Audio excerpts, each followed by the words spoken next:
This is VOCM Open Line. Call 709-273-5211 or 1-888-590-8626. The views and opinions of this program are not necessarily those of this station. The biggest conversation in Newfoundland and Labrador starts now. Here's VOCM Open Line host Paddy Daly. Well, all right, and good morning to you. Thank you very much for tuning into the program. It's Monday, May the 26th. This is Open Line. I'm your host, Paddy Daly, David Williams.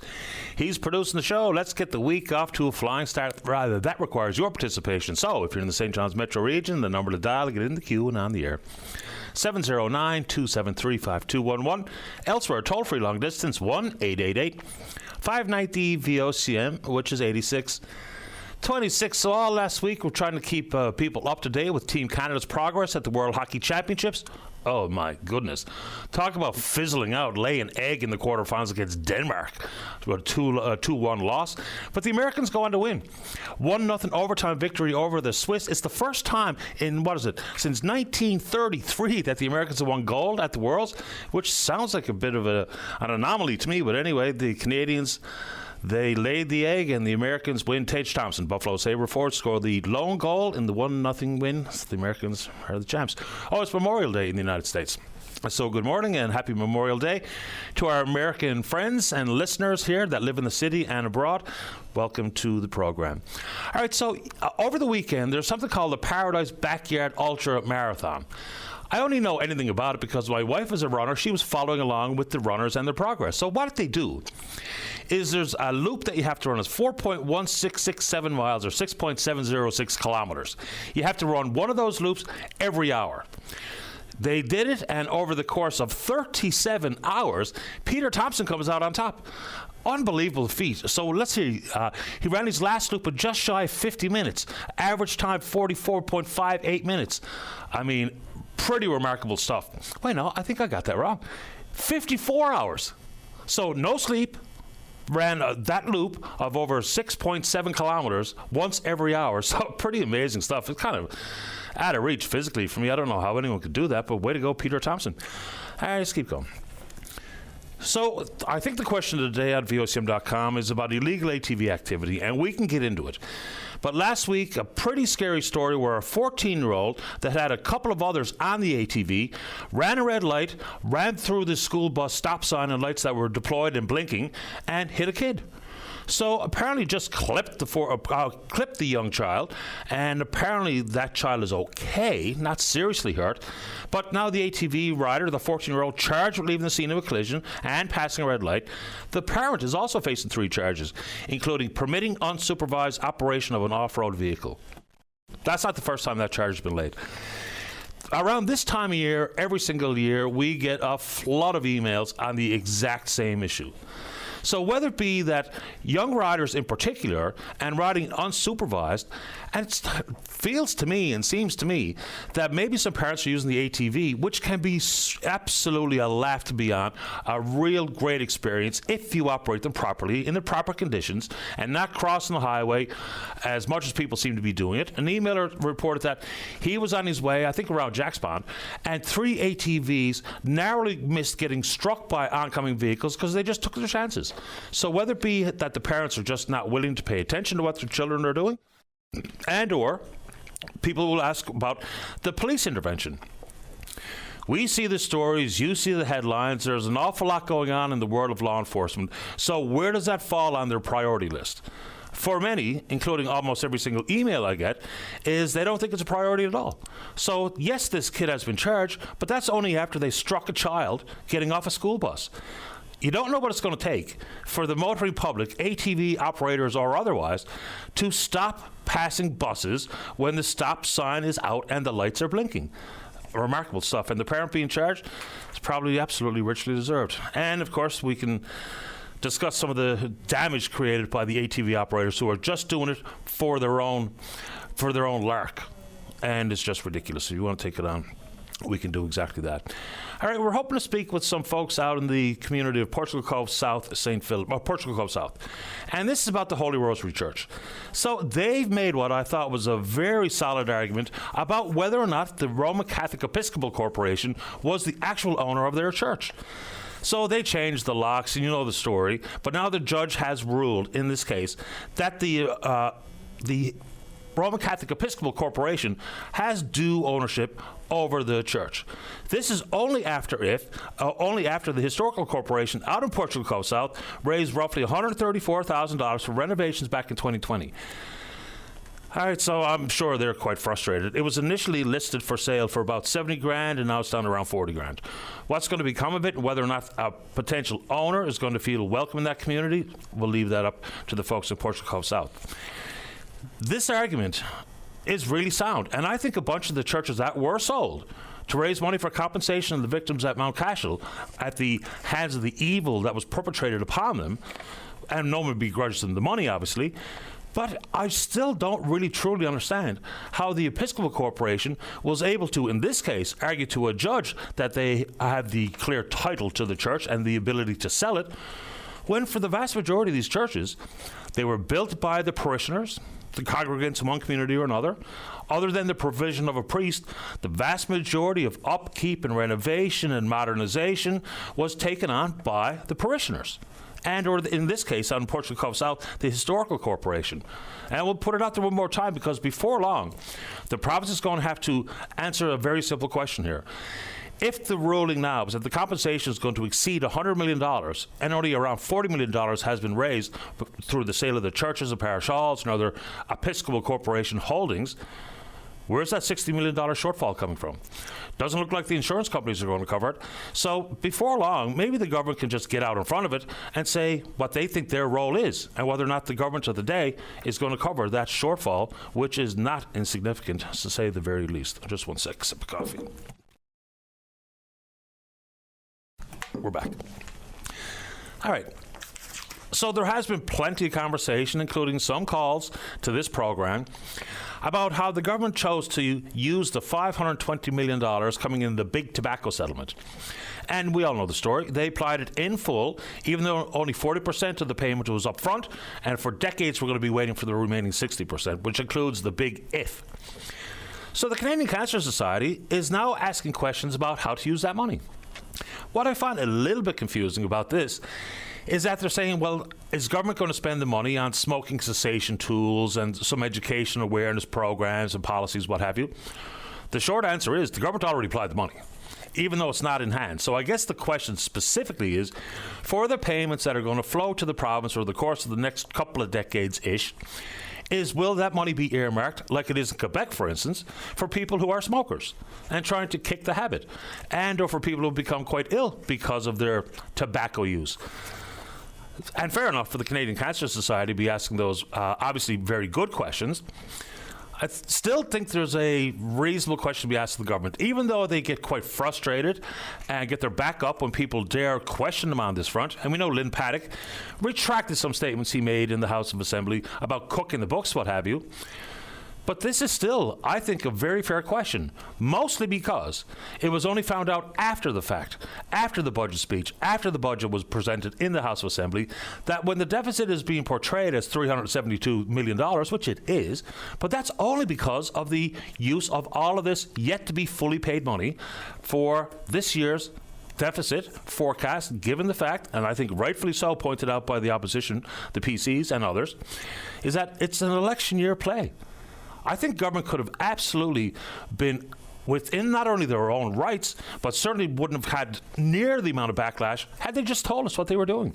But again, when you find out after the fact, people will think the worst. That's how the world works. You want to talk about it? Let's go. All right, this is a story that's been getting attention for a number of years. And we talk about the shortage of healthcare professionals in a variety of disciplines. The concern is, if you get it right with staffing levels in long-term care facilities, then you go a long way to dealing with some issues regarding hospital bed availability and some issues in the province's hospitals.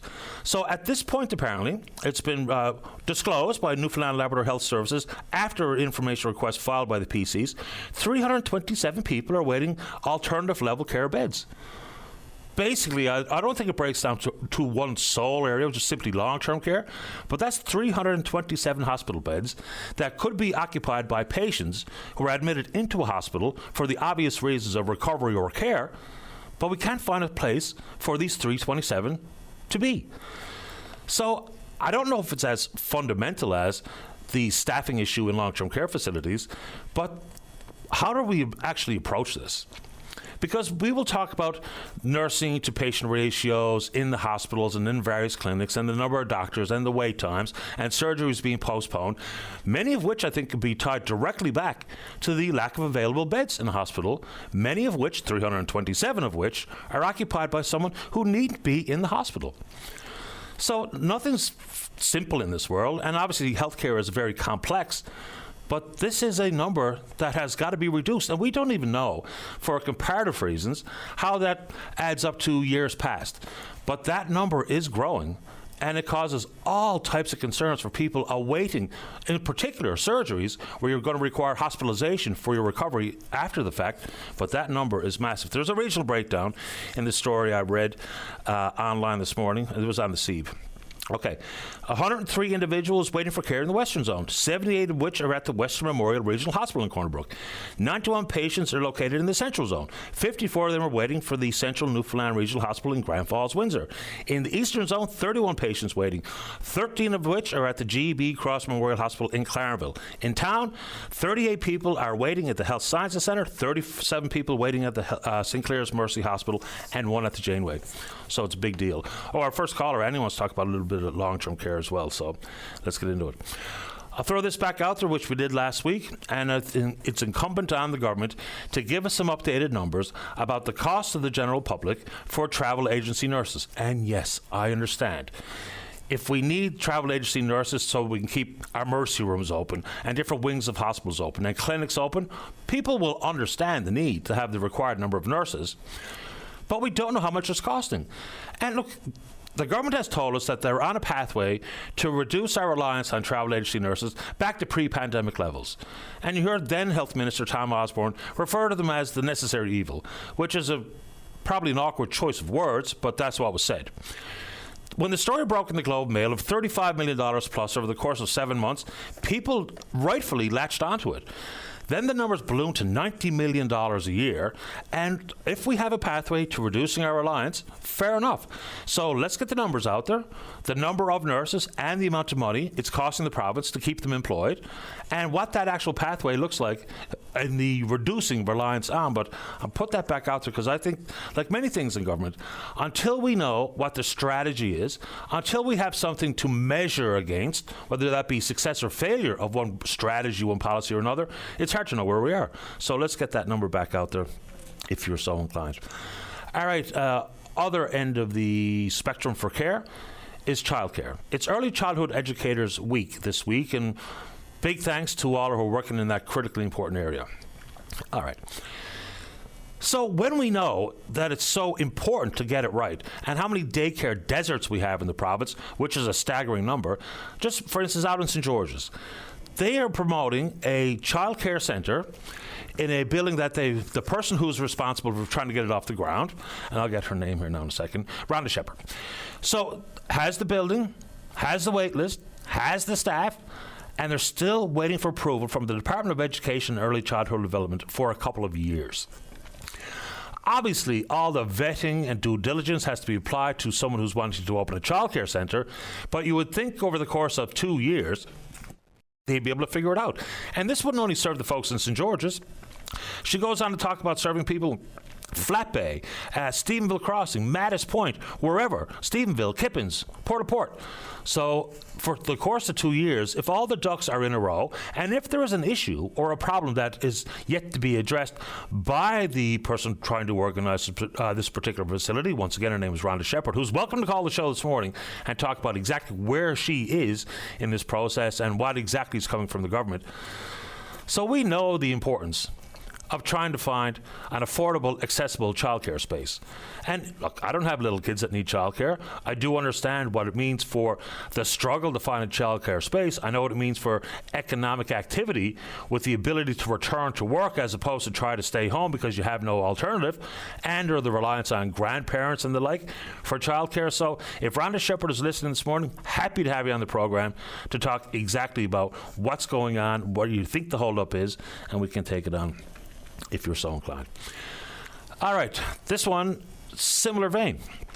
home care support. We've had Susan Walsh on the program many times. We appreciate her making herself available for the show. And leaning in on, even picking up on what the government said about, one of their priorities is for people to be able to age in place. But it just doesn't jibe with the reality of folks who are trying to get additional home care hours and they can't get it. And consequently, it's just one big circle, right? So look for more home care support. You can't get it. And then eventually you might end up in a long-term care facility. And of course, that relationship with that and the number of people lying in a hospital bed today who needn't be in the hospital, it's one big unruly circle. But when the government says one of their priorities is to keep people in their own home, then they've got to display exactly what that strategy looks like once again.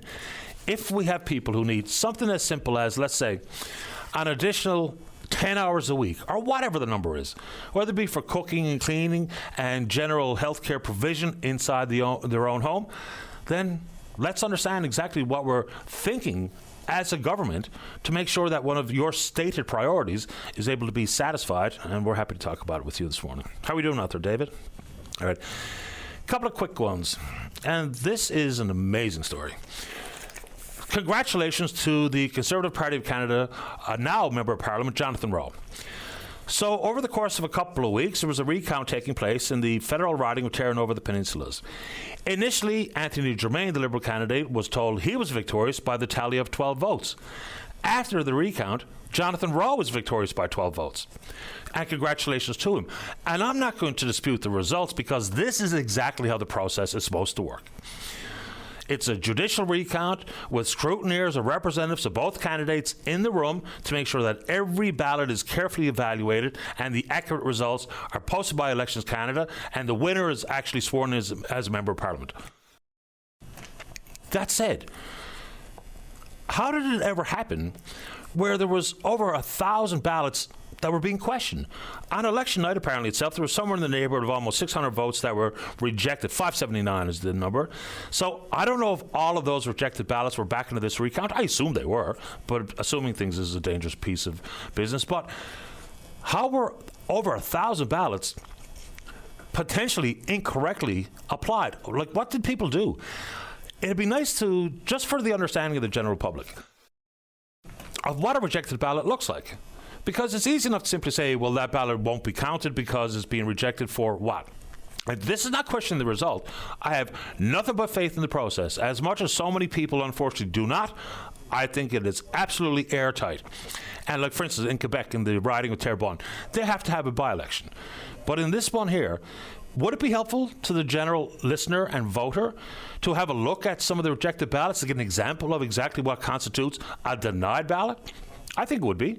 So, and this is not to pry into anything further about who won, who lost. That, for me, is not in question. And once again, congratulations to Jonathan Rowe and to Anthony Germain. They were both pretty gracious in victory and in defeat. And they both had to wear that shirt on opposite sides of that result coin a couple of times. So I'd like to see some of those examples of the ballot so that people don't make that mistake again.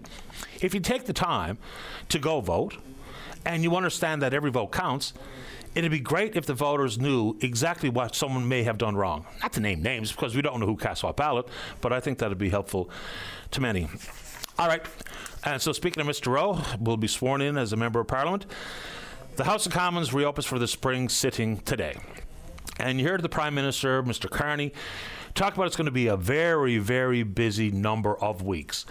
So, yes, we're not going to see a budget, which I think is still something that we should be asking questions about.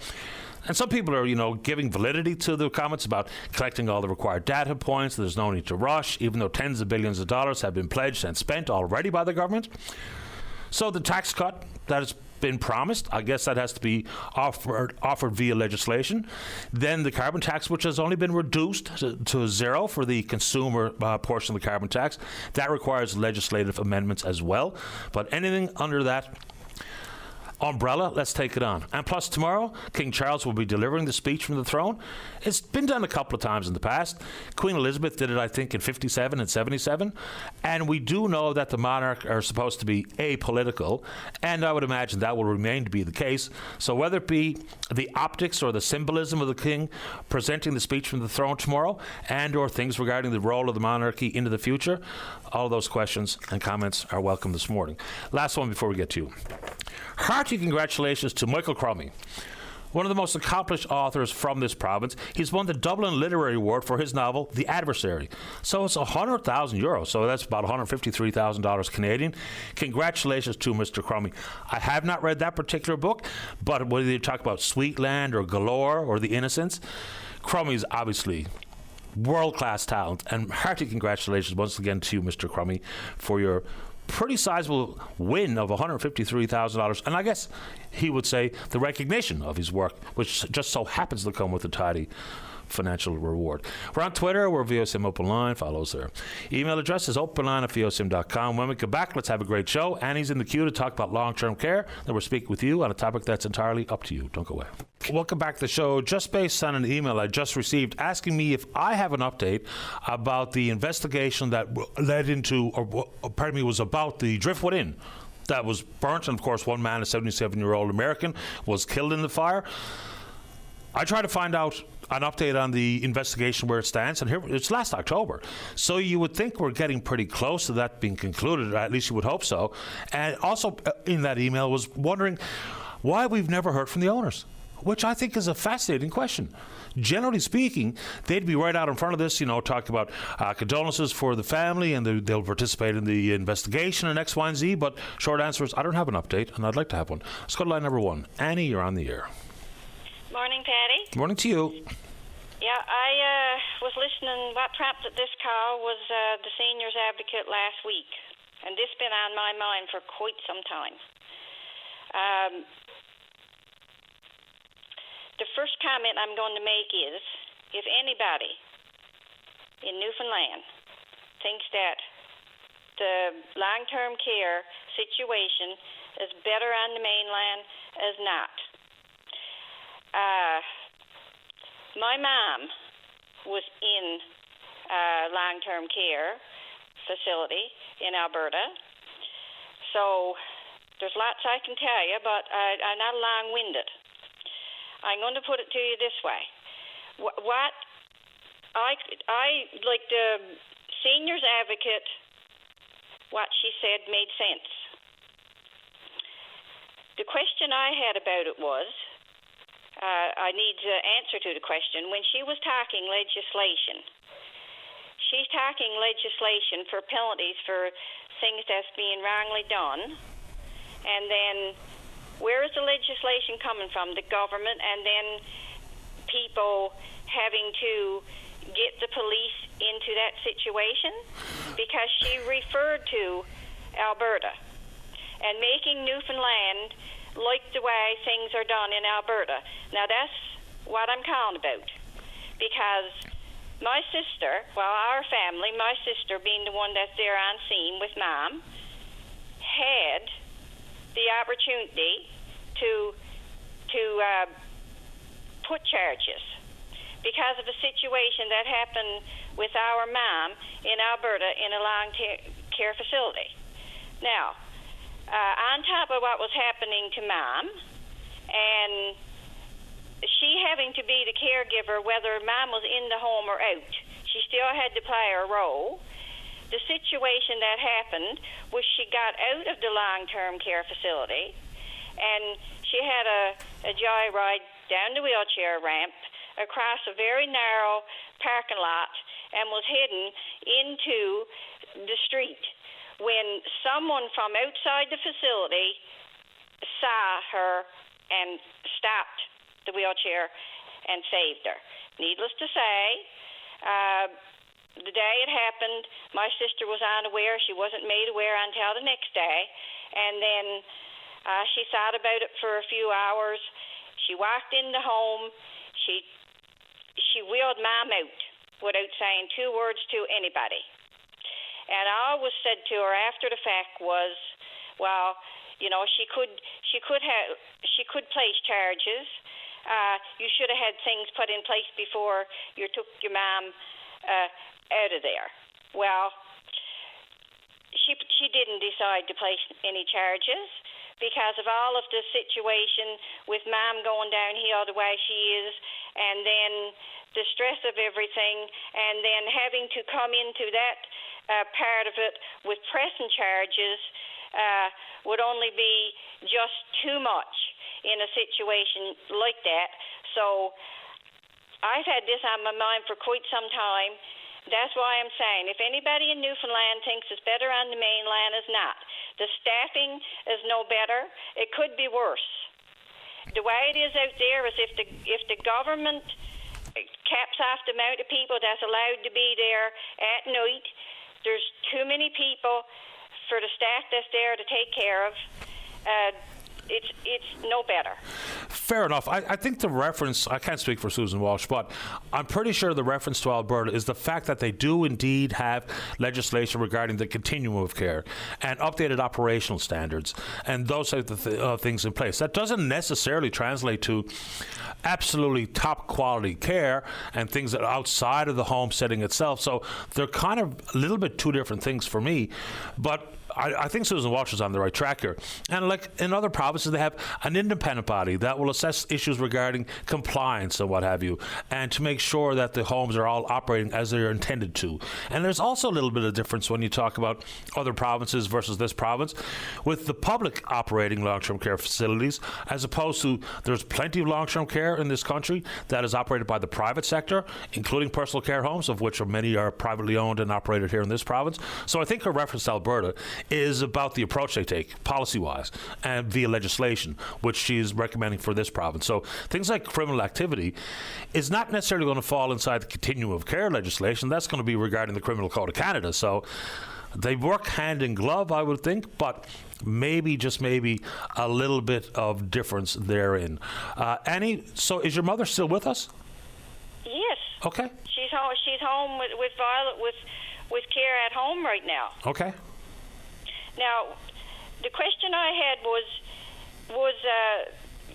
can you answer it? If she was, because I don't disagree with people. I agree with the advocate. I'm just saying that like the care overall is really no difference. And yes, I got what you were saying about the different homes and stuff, but is that what she was actually saying should be done in Newfoundland, that when something is done wrong, the penalties part of it, is that coming into play with police? Well, it's hard for me to answer that question, but it's incumbent on who instills the penalties then? Like, if something is wrong, is it the home and the authorities in the home? How then is the workers going to be? That's the question I got. Where's the penalty coming from? How is this going to be? What are they proposing? Just explain what is meant by penalties, because I'm scared of that. I agree with it, but I'm scared of it because, Patty, there's not enough staff now. So, is that going to scare off workers?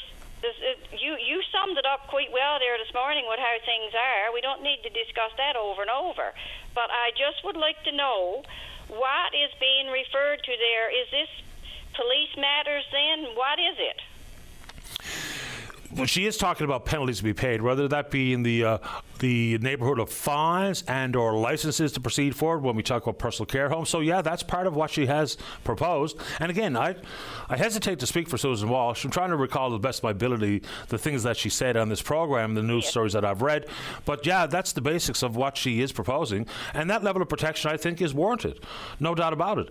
And if certain homes or certain staff members act outside of the rules and the issues of non-compliance need to be reported, identified, and publicly disclosed, I would also suggest, which And rightfully so, a personal care homeowner was on this program talking about compliance can be a pretty broad subject. There can be a problem with a lock on a door all the way to the inappropriate administration of medication. So there's a long way between all of those things. But when people hear non-compliance, they automatically give it a certain level of severity when it might not be that severe. I mean, a loose tap handle could be outside compliance. So that's a lot different than verbal or physical abuse of a resident. But Annie, I understand your concerns, and I'm happy to try to get specific answers to them, and I appreciate your time. Okay, thank you, Patty. You're welcome, Annie. All the best. Yeah, bye. Bye-bye. Yeah, legislation doesn't guarantee the care to be optimized because people will fall outside of rules and regulations and policy and legislation all the time. But it's what happens to be held to account when and if that happens. All right, we mentioned the child care operation trying to get off the ground in St. George's. The lady who is the proponent of it, her name is Rhonda Shepherd. She's in the queue to talk about her struggles with the government, and then plenty of time for you. Don't go away.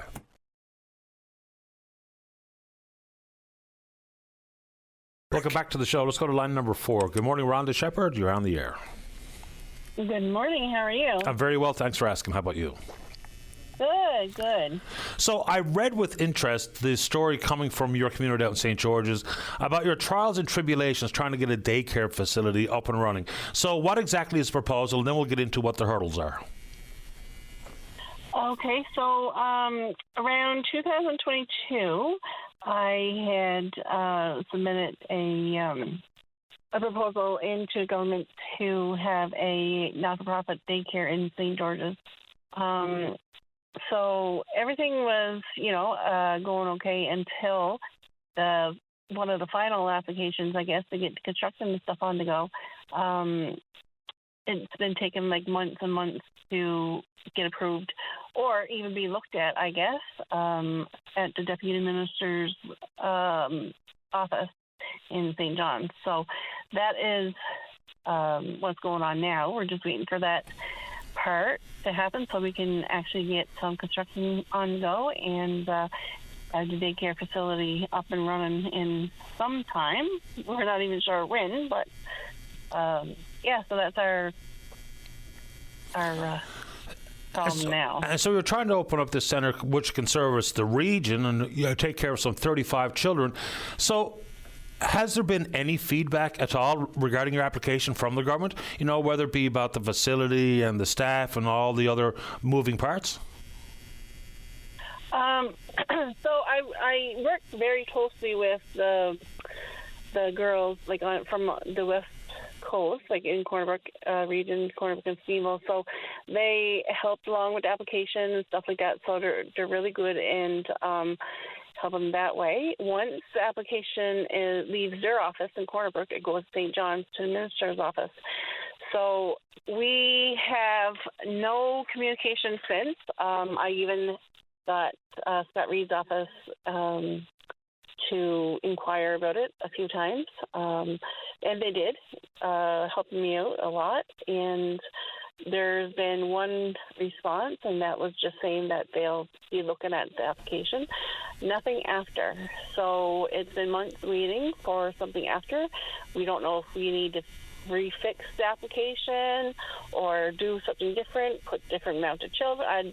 Nothing is known. So without that, we can't move on any further, right? What's the state or the status of childcare options currently in St. George's or surrounding area? Well, there's no childcare at all. I used to have a day home where I could bring 6 children in, but I don't any longer. Waiting for this daycare, the parents are either getting someone in to take care of their children or their parents or their grandparents or a family member. And some haven't even been able to go back to work due to no childcare. So it's been a very hard situation. You say in the news story that I read that you've got the building, but you also say that you have a wait list. How many people are on your wait list? So when I had my own day home, I had like 15 children on the wait list, and I had 6 registered into my daycare. since then, I've had calls, I've had emails, I've had messages, all kinds. I have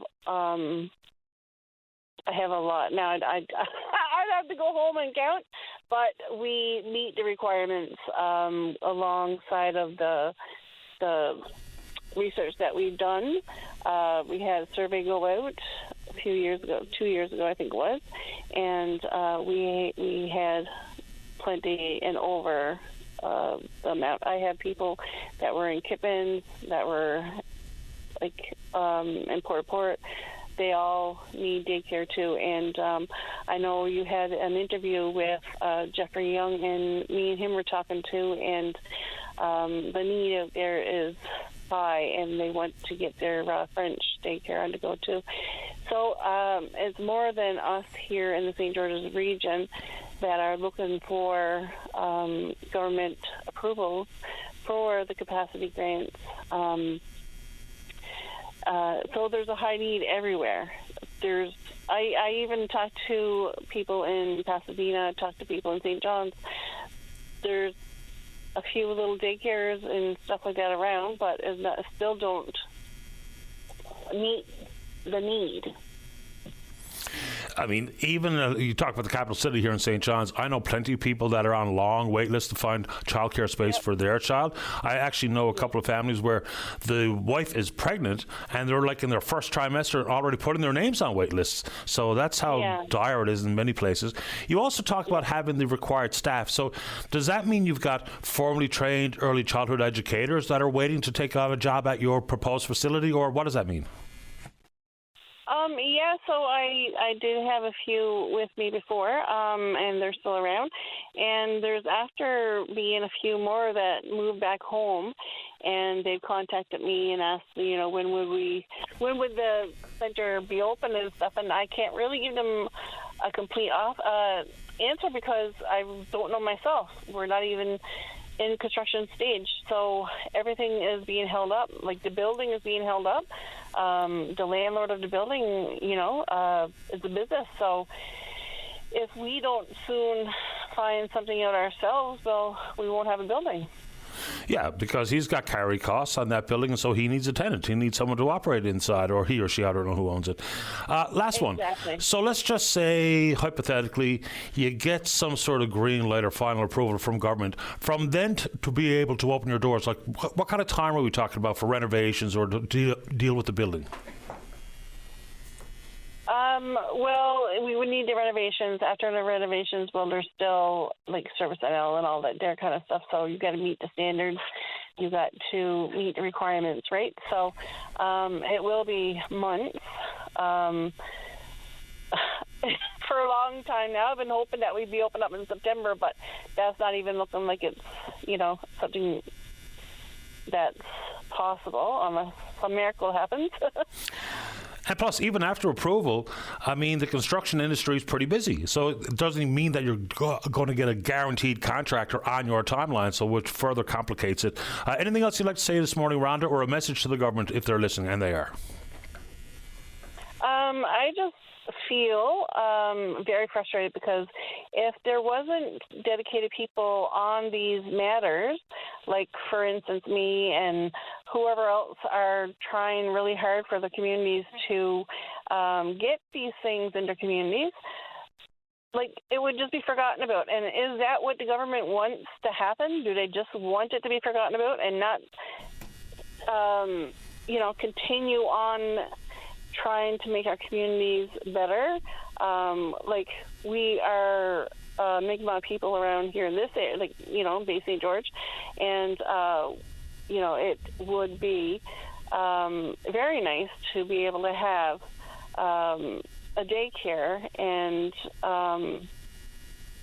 be able to, start early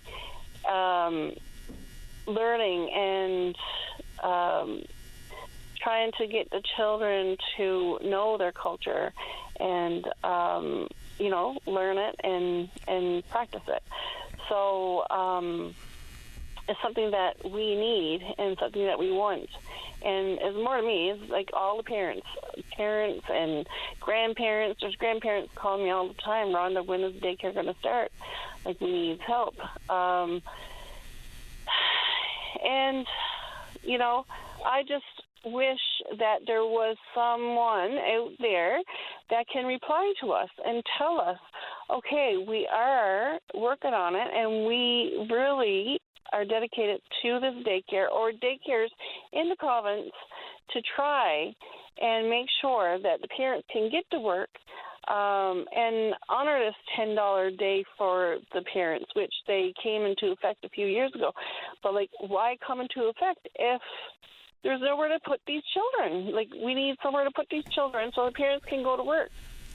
Everyone, you know, it's frustrating all around. And if there's no one there to actually keep the fight going, well, then it's just going to fail. It's just going to fall. And is that what the government wants to happen? Do they not want these daycares to happen? Well, I don't know why they wouldn't, because, I mean, once again, it's a political victory. They expand the number of accessible, affordable childcare spaces because it's been in the news for years and years and years. Last thing, very quickly, I don't know if you know the answer to this, Rhonda, but there's something called the Jordan Principle, I think it's called, regarding provision for people with disabilities and, I believe, Indigenous communities in the province's K-12 system. Does that apply to early childhood education as well? Yes. So yeah, there is different things that Jordan's Principle can help out with, but now this is a big sum of money, right? So, and I didn't really look into it for like the build or anything, but I know that I have used Jordan's Principle before for different things within my old day home. Fair enough. Rhonda, I've got to get to the break, but I appreciate your time. Keep us in the loop. All right. Thank you for having me. My pleasure. Good luck. Okay, bye. Okay, bye-bye. There we go. That should be able to get off the ground in shorter time frame than 2 years. Let's take a break. When we come back, John's in the queue to talk about uninsured property loss due to fire. Don't go away. Welcome back to the show. Let's go to line number 3. Good morning, John. You're on the air. Good morning, Paddy. How are you, bud? That's kind. How about you? Not too bad. You know, I wish the sun dealt it better, but I say it is what it is. No kidding. Want to call regarding the fires out in Adams Cove. A few people getting on saying, well, people, you know, got no insurance on their homes. We have 2 mobile homes, and I'm going to tell you one thing, buddy. I want to bet half the insurance companies in town won't even look at a mobile home because we had an awful time getting insurance over the years on our mobile home.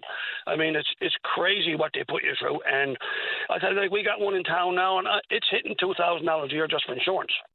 You know, it's crazy what they want for insurance, and I don't know what it is. I mean, the houses are a lot bigger than what we got, and the insurance is probably half, you know. Yeah, I mean, I know insurance is expensive, and, you know, whether we're talking about home or auto or whatever the case may be, the premiums are continue to go up, even though I haven't filed a claim and I didn't have an accident. So there's always confusion about how big the actuarial pool is and why I'm paying more. But, I mean, it's not for me to lecture people as to what to do with their own money. It's their money. Right. They can do what they want to do. But there's something to be said for having to have insurance for against fire, for instance, at your home. So, I know there's a federal disaster relief funding pot, and I know the government is considering helping the folks in Adams Cove or wherever that have suffered these types of losses. And I know some things can't be insured against, but fire you can. So, again, it's your money. You do what you want, but there's something to be said for having to have insurance on your home for fire. I'm just wondering. I probably should check into it. I mean, if they deem this fire an act of God, which they're probably going to do unless it was deliberately said, I don't know.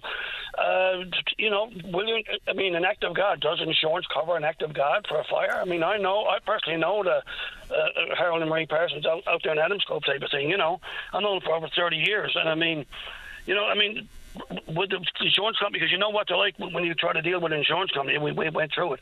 I mean, will they just say it's an act of God? Sorry, you weren't insured for that? Well, I don't even know. Like, act of God is not actually in writing in anybody's insurance policy. So, I mean, what is an act of God? A electrical malfunction in the home? Is that an act of God? Or is it someone threw a lit cigarette into the kindling in my backyard and consequently burnt my house down? Is that an act of God? Like, I don't really even know what that means. And nor is it an actual technical thing in the world of insurance. But the rumbles that I hear regarding the Adams Cove fire is that it was somebody actually set the fire, whether it be purposefully to burn the place down or just with some oblivious treatment of their own fire in their fire pit or something. But the rumble is out there that there's a human being responsible for this. Yeah, well, I heard there was a fire there the day before that now, but I mean, you're going to hear through the rumor mill, but I mean, deliberately set. I mean, somebody has to be held responsible for it, because I mean, there are a lot of rumors that are saying that this fire was deliberately set because there was one there the day before.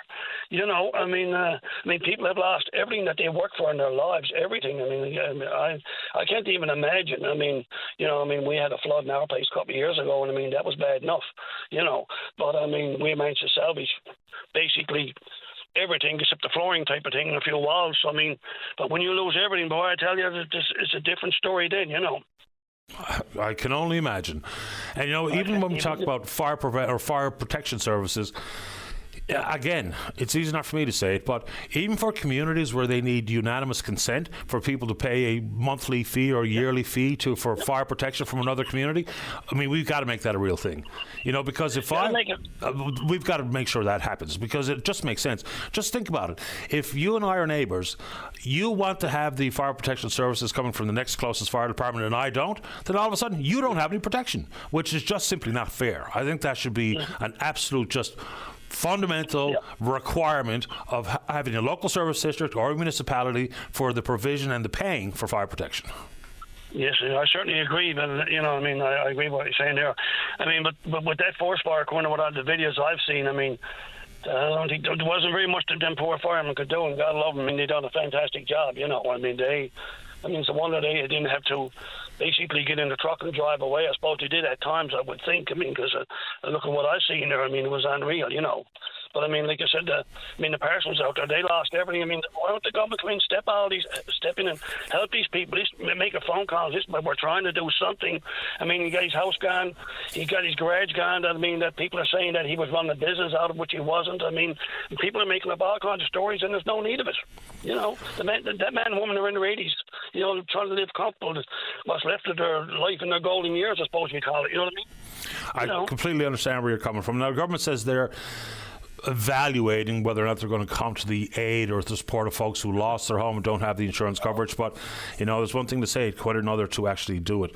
Anything else this morning, John, before I go to the news? No, just a good. Hopefully the Premier and the Mayor down that way is going to get together and say, they helped out Port of Ask. What's the difference, fire or flood? I mean, this way the world is supposed to end, so they say. You know what I mean? So, I mean, he's going to help out one. And I got nothing against the people in Port of Ask. God love them. If they got straightened away, I hope they did.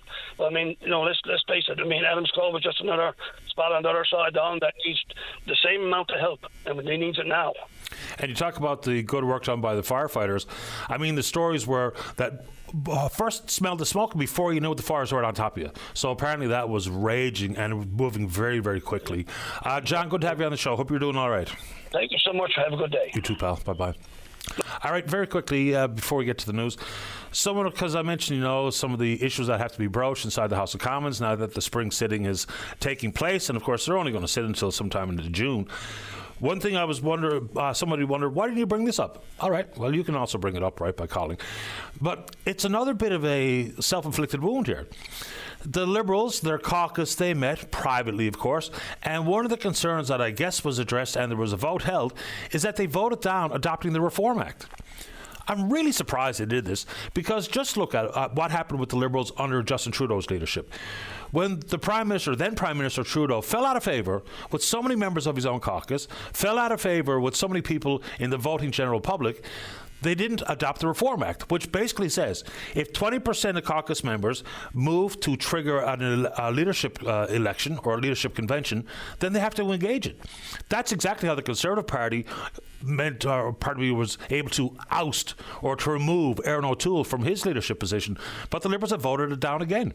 It really hurt them. I mean, we heard Liberal members of Parliament speaking out vocally and publicly about the Prime Minister, then Trudeau, should step down and trigger a leadership vote, but they voted down the Reform Act again. Like, there's no downside to being able to hold your leader accountable to the caucus, because we don't have any access to holding the Prime Minister specifically to account unless he's running in your federal riding. So they voted down the Reform Act again, which I don't really think makes a whole lot of sense. Let's take a break. We'll get back. Thomas in the queue to talk about heart blockages and a stay in the hospital. Don't go away. Welcome back to the show. Let us go. Line number 1. Thomas, you're on the air. Oh, good morning, Patty. Good morning to you.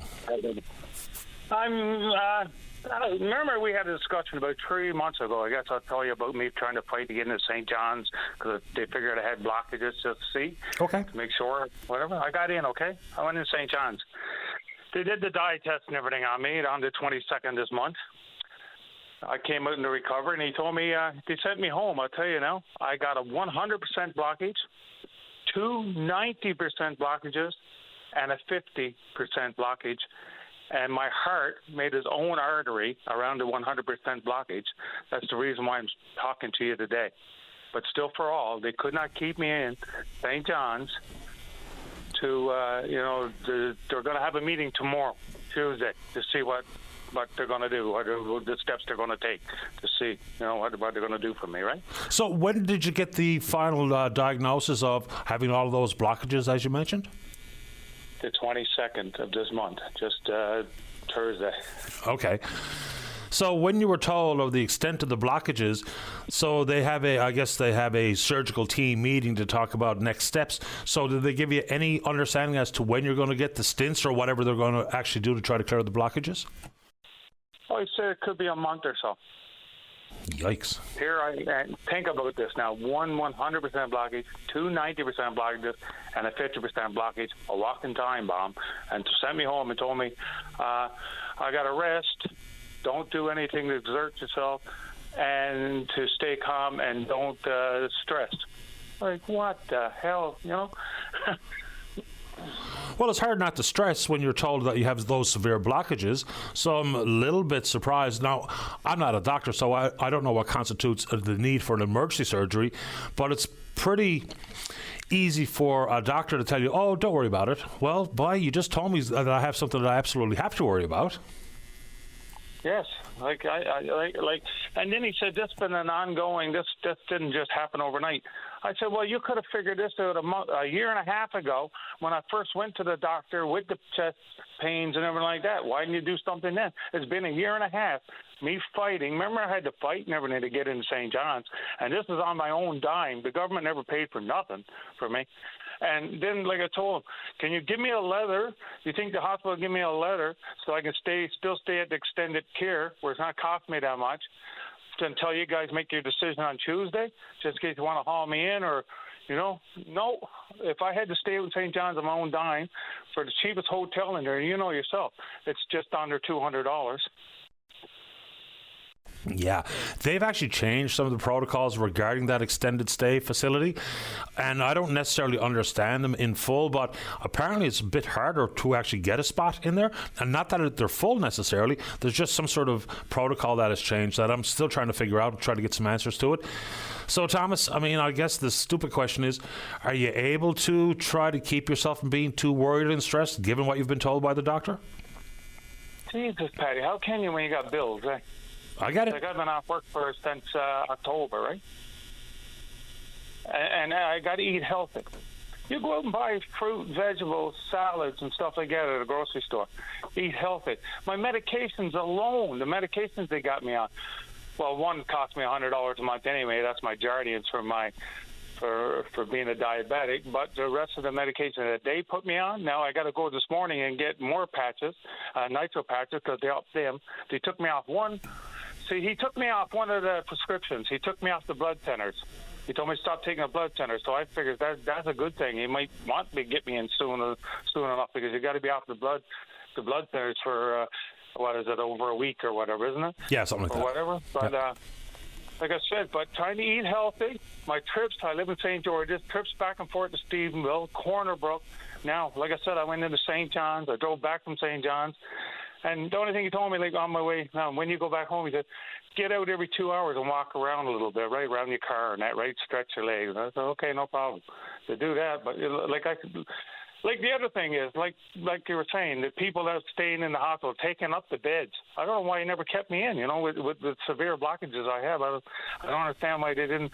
Even my missus went right up, asked him a question. You're sending them home? Like, you're sending them home with all these blockages? Just unreal. And then they say, I'm lucky to be alive because my heart made his own artery around the full blockage. Amazing stuff. Thomas, I sure hope that the meeting takes place and you're getting whatever treatment they prescribe ASAP. I hope you're doing okay. Anything else you want to say this morning? No, I thank you for your time in that, Patty. But it's crazy, right? The health care system here in Newfoundland more or less sucks. That's all I got to say. It's pretty pathetic. It just sucks. You take good care of yourself, Thomas. Let me know how you make out. All right, Patty. You take care. Have a good day. All the best. Thanks. Bye-bye. Boy, all right. And, then it's things like people who are waiting for a dye test to identify whether or not they have these types of blockages. And we talked about the 327 people in the province who are in a hospital bed waiting for alternative care. Same thing goes for when people are told they need a dye test. And the only cath lab in the province is at the Health Sciences, which is why I wondered out loud when we were talking about building the new hospital out in Corner Brook and the long-term care facility, and people were talking about radiology being the number one concern, as opposed to maybe adding a second cath lab to the province's healthcare delivery system, because we had people in hospital beds that weren't being sent home. Not that Thomas is one of those folks, but people in hospital beds just waiting for a dye test. And I remember this a few years ago. Dave probably remembers this as well. We had a call from a gentleman lying in a bed in the Corner Brook Hospital waiting for a dye test, and there was another fella in the same room waiting for the exact same thing. They felt fine. They weren't necessarily in any real danger, but consequently, because they couldn't get an appointment, timely appointment at the catheterization lab here in town, that they were in a hospital bed. So something's obviously changed. They sent Thomas home with 100% blockage in one and two others blocked to the tune of 90%. Fascinating. Let's see here. Let's get to the break right on time, as usual. First, we'll check in on the Twitter box. We're VOCM Open Line. You know what to do. Email address is openline@vocm.com, but our collective favorite is when you take the time to pick up the phone to give us a shout. So if you're in and around town, it's 709-273-5211. Elsewhere, toll-free long distance, 1-888-590-VOCM, which is 8626. We're taking a break, and then we're coming back. Welcome back to the show. Let's go to line number 2. Charlie, you're on the air. Yeah, good morning, Patty. Morning. Patty, marking a ballot. I thought that might have been the easiest thing in the world to do. How do you spoil 1,000 ballots? I don't know, and I said it'd be helpful if someone from Elections Canada released examples of ballots, and of course there is. If you go to Elections Canada's website, they'll give you an example of marked ballots that are accepted, an example of ballots that are rejected. But even specifically inside the federal riding tearing over the peninsulas, for 1,041 ballots to be in dispute seems like a whopping big number to me.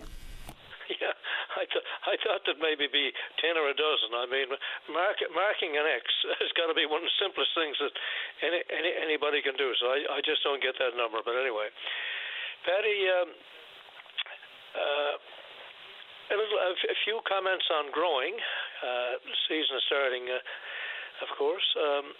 I mentioned about a year ago about councils helping out, local councils helping out people with digging up back gardens so they could at least put some things in. Yep. I'd like to mention that again because I think it's possible to do, and I know of several people who would grow stuff if they had some area cleared, because as you know, when you get older, that's the hardest job is getting that piece of ground. I'd just like to mention that again. I call it a backyard garden initiative. And the last thing I'd like to say on is if you're going to grow cabbage, I would suggest growing it in a bucket. 5-gallon bucket, cut the top off. You just fill it almost to the top 3/4 with kelp. Most people can get kelp. And put soil on top of that. And then plant your transplanted, or you could put the seed. Transplant would be better right on top of that. And then the last thing I would suggest would be use remake cloth and agricultural fleece to keep the bugs away, because the white cabbage moth will invade you every time, and you got to keep picking green grubs off. And in the fall, you can take your bucket down in the basement, and you can have fresh cabbage year-round. We still have 5 left down there. All you got to do is water them over the winter. Anyway, just a tip. Okay. Canada Post, I was talking about the last time I called, and I didn't have as much information as I have today, but from this guy, Ian Lee, he studies it. He knows more about this than anybody that I can think of. He said over the past few decades, parcels have been down 50%. Mail, ordinary mail, down 65%. Yet, we haven't had layoffs. We've got about 65,000 people working there, and we still have the same number. Now, in any other corporation or company, if your volume is down to a half like that, you would have to make cuts. And he said something about a law passed in, I think it was sometime in 1988 or so, that you couldn't lay off postal workers. He says the government is to blame. They need legislation to open this up and basically to allow for layoffs. Now, for unions to say it's management's fault, that I think you said something about that they shouldn't be responsible for mismanagement by Canada Post. Canada Post can only make changes that they're trying to make now to overtime and things like that to save money. So if they're not willing to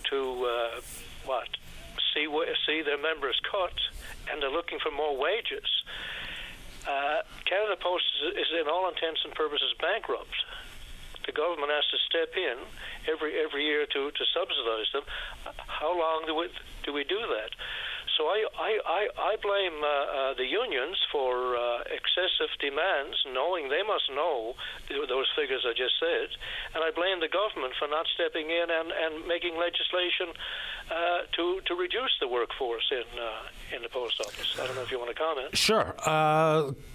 Now, the volume of deliveries is way down, as we all know. The private sector competition has been pretty fierce if you're Canada Post. The issue of, I think if you put in 5 years of service, you can't be fired or laid off. I think that's how that works at Canada Post. But that wasn't the government that initiated that. That was a negotiated piece of collective bargaining. So I guess the union has refused year after year to give up that bit of protection for the rank and file. But you're right. Business models, if they're not sustainable, then first things first, you just cut your costs. And number one cut of costs there is, not selling vehicles or closing all the post offices, but it's human resources has got to be attended to. So I don't disagree with it, but that, I don't know if we really want government doing that, because government does carry a big stick anyway.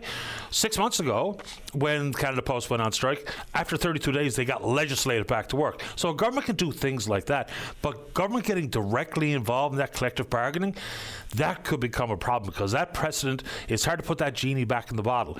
And Canada Post was self-sustaining for a long time. So even when they saw the fall in volume, they were still able to keep their doors open and the wolf away from the door. But now they've recently availed of $1 billion loan from the federal government, and it looks like they're going to need another $1 billion loan from the federal government. So that cannot be the case into the future. So some of the recommendations that came from that Kaplan study is talking about, no overtime, and so Canada Post workers are not going to accept overtime. So weekend delivery has long been a problem. They're talking about gigifying it by having part-timers do the weekend work. Canada Post won't, or the employees in the union, they won't hear of it. They want that to be conducted by the permanent full-time positions already at Canada Post. So this standoff is going to end up in the exact same place. They're eventually going to go on strike, and the government's eventually going to legislate them back to work, I think. Well, as far as a loan, that's a joke. We all know the loan can never be paid back. They will keep losing $1 billion or more, and that'll probably increase. So that's not really that's only kicking the can down the road. And I still feel that the government can cancel that thing about workers not being laid off after 5 years. To me, for them to be asking for, I think it's 13% over 4 years. 19. I'm sorry? It's 19%. 19, I'm sorry. Yeah. Given that, and given what we see with the volume down, and wages to people who are unskilled are basically fairly good in comparison to other jobs, I think the union is just asking for trouble.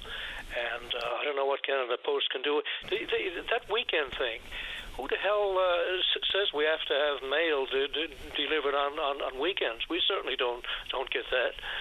And I don't know. I just see it as a real mess, and I think somebody has to step in. And I don't think if government doesn't do it, I don't know who will. Anyway, I'd like to mention one more thing, if I may. Sure. They talk about the Israeli hostages and how terrible it is they're kept in Gaza. There's so many left in there. I'm not sure. I think it's around 80 or so. And I always find it kind of strange.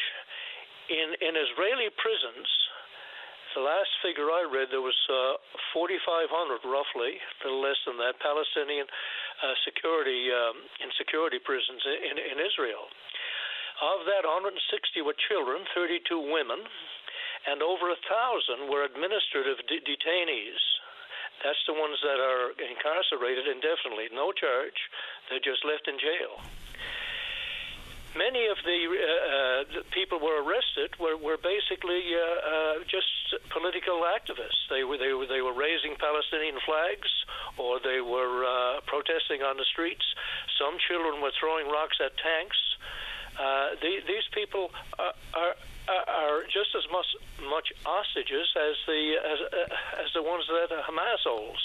And until people start getting realistic about this stuff and what's really happening over there, you're going to keep getting terrorist acts, and it's never going to be solved. Israel, it's so one-sided with Israel and the Palestinians that is kind of sickening if you read what's happening over there the last few decades.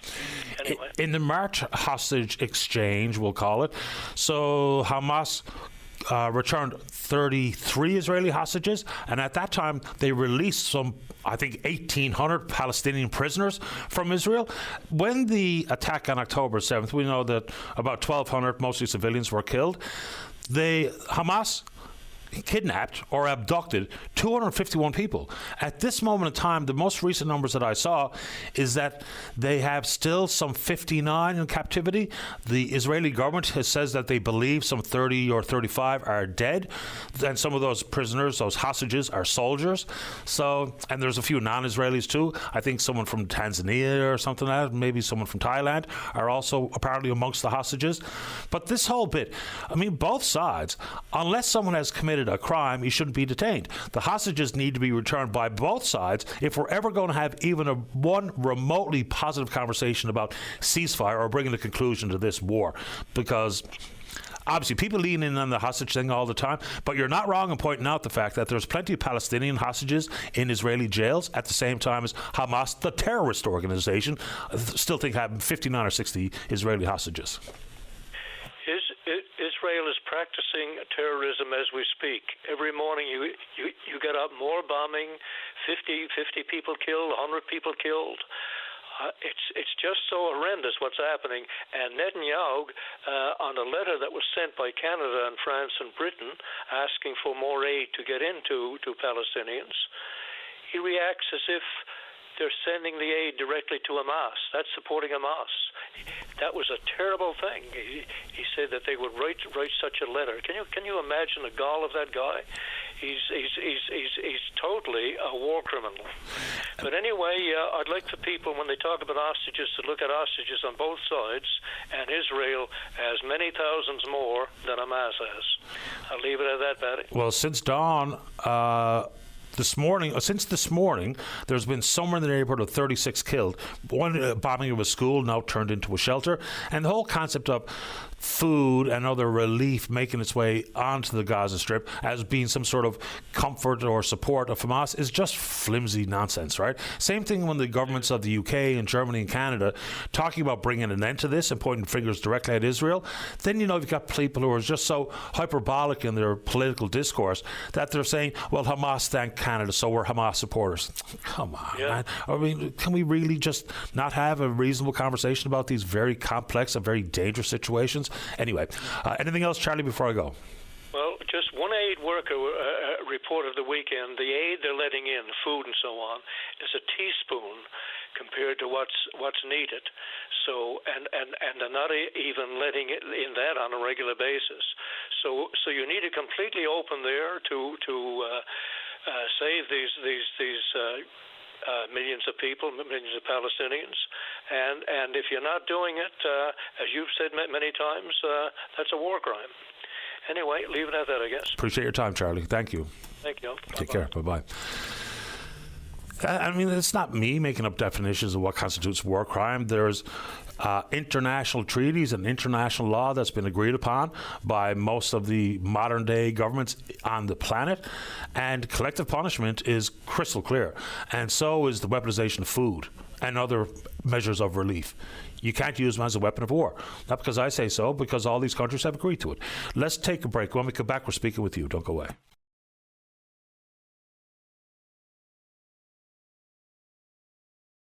Welcome back to the show. Let's go to line number 1. Good morning, Carl. You're on the air. Hey, Paddy. How are you today, sir? I'm great today. How about you? Fantastic. So, Paddy, I'm going to bring you up to date on the goings on down here on the Burin Peninsula at the Fortune Head Ecological Reserve. That's okay? Yep. So just to bring everybody up to speed, the Fortune Head Ecological Reserve is just outside of Fortune. Got nothing to do with the town of Fortune. It's operated by the provincial government Department of Environment and Climate Change. At that site, there's a legacy garbage dump from the 1950s, 60s, 70s, 80s. Park, the reserve, was created in 1992, knowing that the garbage dump happened to be there. But adjacent to the garbage dump, short distance, there's a significant geological find, and that's the basis for the establishment of the reserve. The reserve also has a lighthouse operated by the Department of Transport, and that's the government of Canada, so that's the federal government at the same site. So since I called you last year, and obviously for a long time, the situation with that dump, and the dump is directly adjacent to the ocean. So the situation with that it's been remediated in 1992, but it was just basically covered over. The material that was put on there, obviously, after all those years, is starting to wash away. Climate change, too much rain in the wintertime, not enough snow, not enough frost. The bank is very unstable and is washing away. So the combination of precipitation events on the top and at the bottom, and here on the Burin Peninsula, I think we're experiencing coastal erosion based on these extreme weather events. And you can see it all over, but out at Fortune, the base of the cliff, the base of this garbage pile is getting washed away, and the cliff is falling into the ocean. And specifically, last year I made a complaint, I think it was in the middle of July the 12th. Since then, I went out there again on April the 12th, and I'd say there's hundreds of tons of garbage after falling down there. The bank last year was washed away, obviously, and I predicted, or not predicted, anybody who looked at it would say it's going to fall, and it has fell. So 100-ton more of this garbage, at least. And the semantics, it was 100-ton or 60-ton or 10-ton. It's still an environmental mess, and the release of a known substance that's harmful to the environment into the Atlantic Ocean, into fish habitat, is a problem. So that's where we are at the site. The government has taken this on, thank God, and sometime in the last year or so they've been working, and they've contracted a consultant to come out and look at potential remediation. So they developed the request for proposals the year before last, and last year they got the survey done. So this winter and the spring the report is supposed to come out. So that process has started. Obviously I've been making some complaints about this, so I got a letter recently from Lisa Dempster. She used to be the Minister of the Environment. I think she's moved on, but either way, the letter says that the activities to do remediation out there are complicated, and there's a clause in the Wilderness and Ecological Reserve Act that says heavy equipment, motorized vehicles, etc., cannot go onto an ecological reserve. Now, in reasonable world, you have to look at that and apply the rule to the situation. Here on the Burin Peninsula, Long Island is an ecological reserve. I wouldn't want a fellow out there with an excavator because he would damage the environment by being there. At Fortune Head, there's a road that drives right to this site. The dump has access from the community, obviously, and that road was used since 1950 to bring the garbage out there. So the prohibition of heavy equipment at that site seems a bit of a poor application of the rule. And as far as damaging anything by bringing heavy equipment out there to do that remediation, you wouldn't damage anything of any ecological, geological, or nature itself, because the existing road is there as it has been since 1950 when they began bringing this garbage out there. So I'm curious if they're using this as a delay tactic, or if it's just a poor interpretation of the rules. I mean, it appears to me, and I have said to some people in the Department of the Environment, that you apply rules with the intentions of the rule. The intentions of the rule protect the environment, I understand it. So the intentions of the Environmental Protection Act that says you can't throw garbage into the ocean, this is one that the government decides to ignore for 20, 30 years, and now the time comes to go clean that mess up. They found another rule and going to apply that as a part of a delay tactic. Am I making any sense? You are. Well, I mean, as you know, I've seen the pictures, and I've replied to emails that included pictures that you sent me. Look, I'm not anybody who's an environmental engineer, nor do I know about how to actually solve that issue, but it is as plain as the nose on your face that the garbage from the dump is going into the ocean. The pictures are crystal clear. Like, you don't even need to send anyone out to eyeball it. You need to send someone out to remediate it, because the pictures folks, just try to picture in your mind's eye. It's pretty much on a very steep slope on the absolute coastline, and the garbage is strewn all the way down from the normal official dump all the way down to the water's edge, and I'm sure plenty of it has already made its way into the ocean. If that's not a need for the government to react to, then I don't know what is. But all the attention on environmental policy, which we have to do, I'm not saying that it's a bad thing, but they can talk big game about environmental protections and environmentally protected wetlands or whatever, but the dump is emptying into the ocean. Maybe someone should do something about it. Here on the Burin Peninsula, that piece of ocean is a bit of a unique thing. Fortune Bay, amazing lobster fishery. Just offshore, you got St. Pierre Bank, an amazing fishing area for crab and for groundfish. Placentia Bay is a lovely place for all kinds of fishery activities. St. Pierre is right next door. So as far as being an active fishing grounds, I mean, is an amazing place. And as far as, like I say, the government, God love them, inherited this mess. Not a liberal government thing, not a conservative government thing, but as a societal thing. Jesus Christ! I mean, sorry. How can we, as a society, allow this to continue? And at the same time, sadly, this is a tourism site.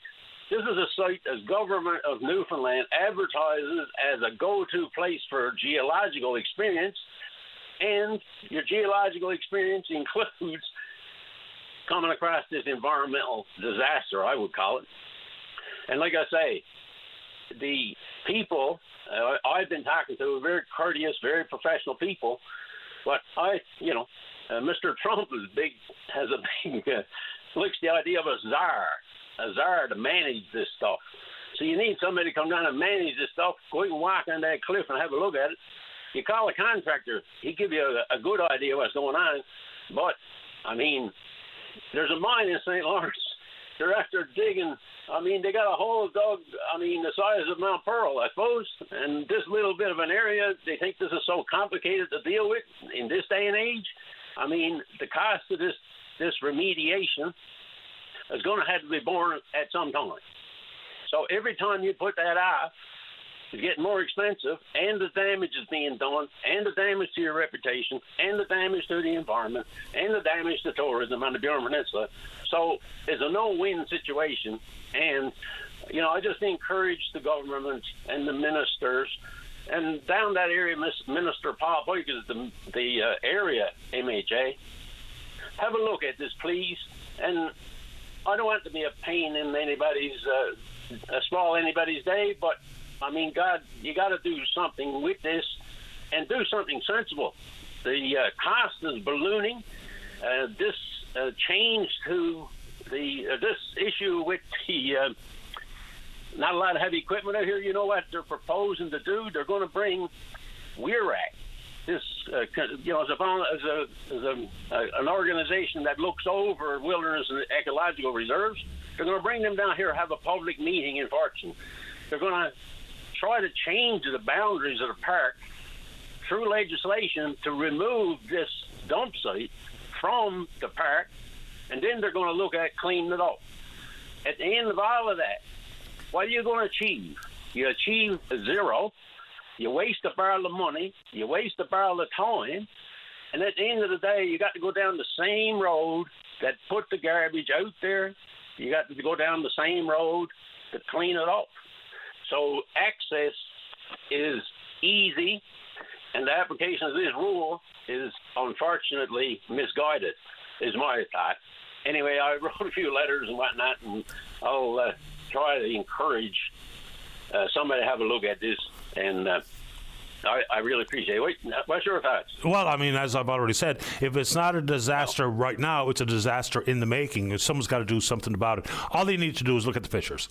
I mean, it's as fundamental as that to me. Carl, I got to get going, but I appreciate the time. Keep me in the loop. Yeah, if this was going on in the daytime, this would be a disaster. But it happens in the nighttime, in the storms, in the winter. Nobody sees it. That's why it's not a disaster. Anyway, thank you for your time, Patty. I really appreciate it. God love you. Have a great day. The same to you, Carl. All the best.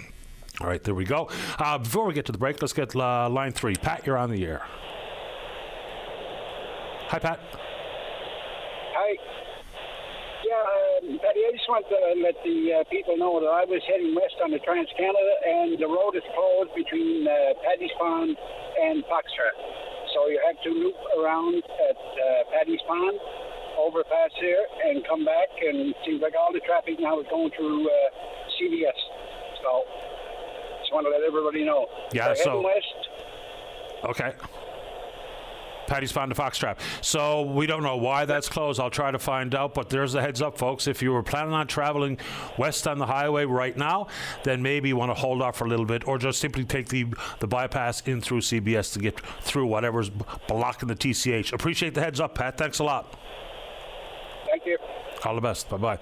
Yeah, so maybe someone in the newsroom knows what's going on there. Let's take a break. We'll get back. Shane's in the queue to talk about surgery. Don't go away. Welcome back to the show. Let's go to line number 2. Shane, you're on the air. Hi, Patty. Are you there? I'm here. How are you? Not so bad. Yourself? Grand, thanks. I appreciate you having me on here. I'm calling because of an issue over at the Janeway, specifically with neurosurgery. So I guess it means pediatric neurosurgery by definition, because we're talking to the Janeway. Right. It's an obvious staffing issue, with I think everyone in our province at least is familiar with when they deal with healthcare. But it's also a bit of, I don't know if it's accountability or whatever, but we'll get into it. So they don't actually have a dedicated neurosurgeon in the Janeway. What they have is a neurosurgeon from the health science who rotates in for 1 hour on one day during the week. So Tuesdays from 12 to 1 p.m. is your availability just for appointments alone, right? Which is obviously problematic, but the real problem comes when this particular neurosurgeon that's there doesn't show up to his appointments that he has booked. And it's not an issue of there's an emergency surgery came up and he's in the OR somewhere. The staff can't locate him. He doesn't tell staff ahead of time that he's not coming. He doesn't answer his pager or his multiple phones that he has at multiple clinics. And it's an ongoing issue. This is not it's not like the first or the second or the third time it's happened. It's an ongoing issue that the staff there are dealing with. And for their part, they get bouquets of flowers. The ones that are there, I have nothing but appreciation for what they're doing, and they've been as helpful as they can be. But you're dealing with infants, and often a very small timeline, a window of opportunity to deal with specific issues. So for us, we have 3 more months to deal with this issue before the window closes. And we were there for our second appointment, and so were 4 other families. And, he didn't show up, and the nurses had to come out, tell us, we can't find him. We don't know what's going on. We have to rebook you. Well, 2 of the families that were there were already in weeks before, and he hadn't shown up, and they were here because they had already been rebooked. Myself, I'm coming from Carbonear, so I'm driving an hour and a bit for each one of these appointments just to get there, and then coming all the way back. And the problem is there doesn't seem to be a way for any sort of accountability. Like, this doctor doesn't have to show up, and there's nobody that gets to force him to do that. Even the Minister of Health, the newly appointed Minister of Health, who's been, again, very helpful to me on the phone, even after hours, has kind of pointed out that it's really only the College of Physicians that holds doctors accountable. They're even technically their employers.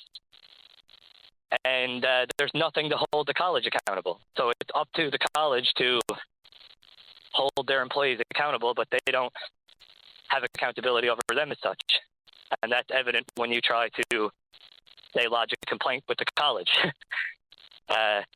They're less than helpful when it comes to returning your phone calls even, let alone starting an investigation or even accepting the information you're trying to give them.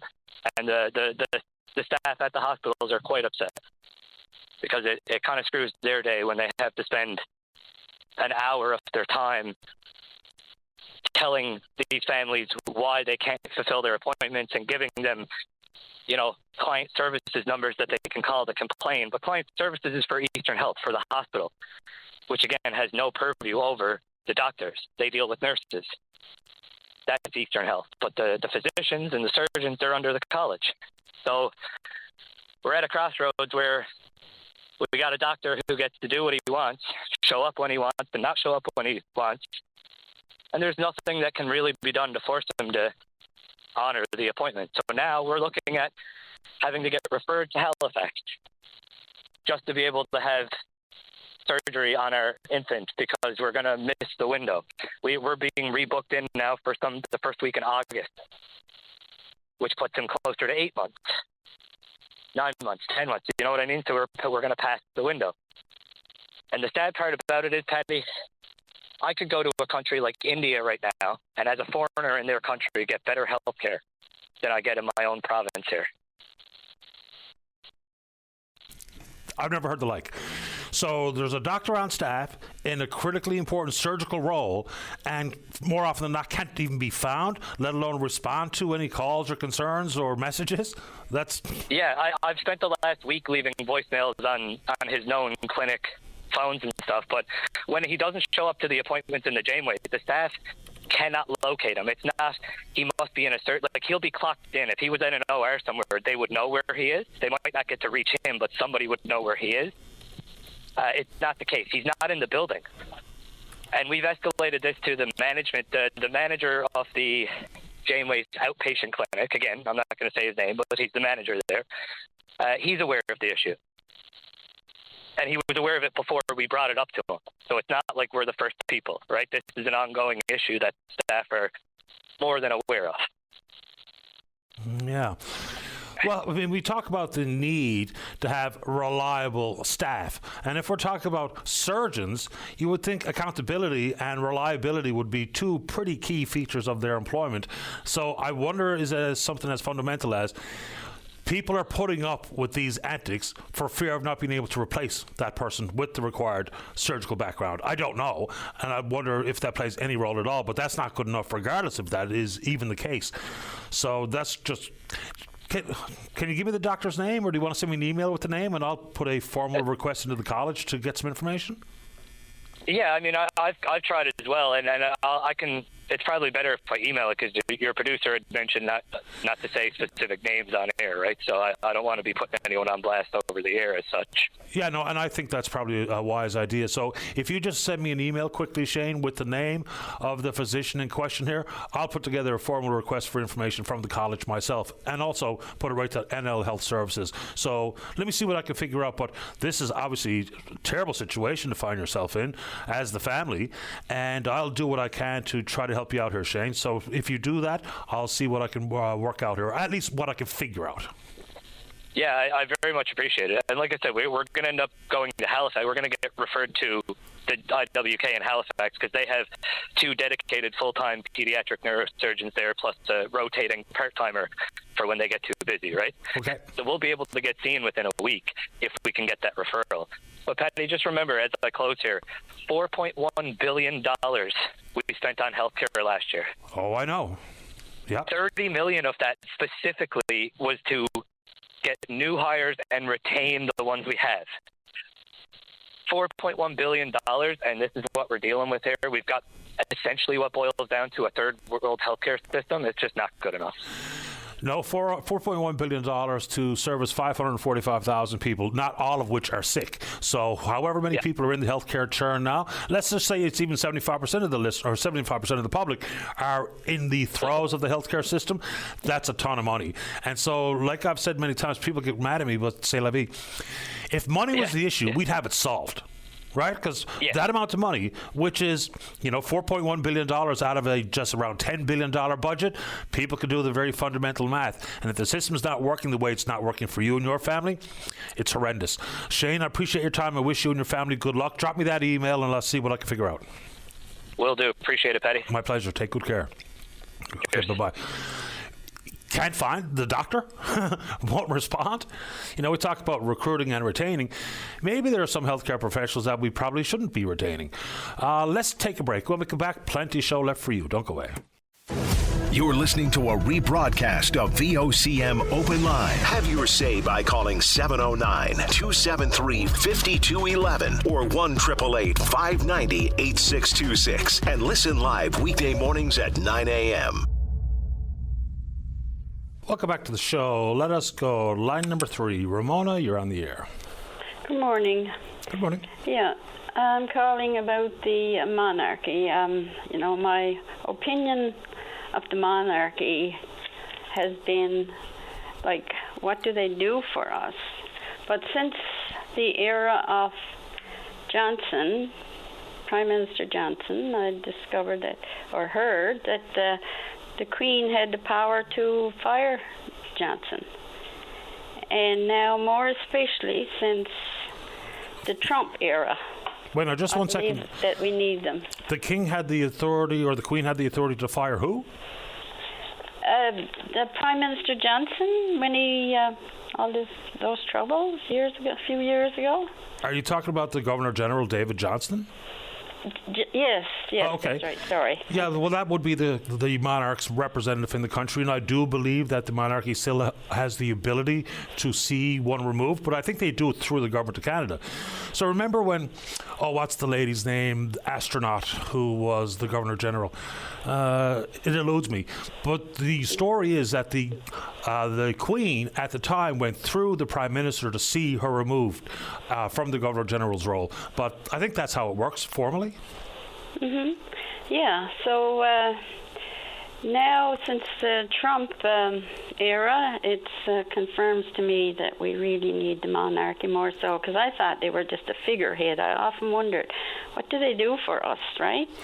But now I feel more that we do need them.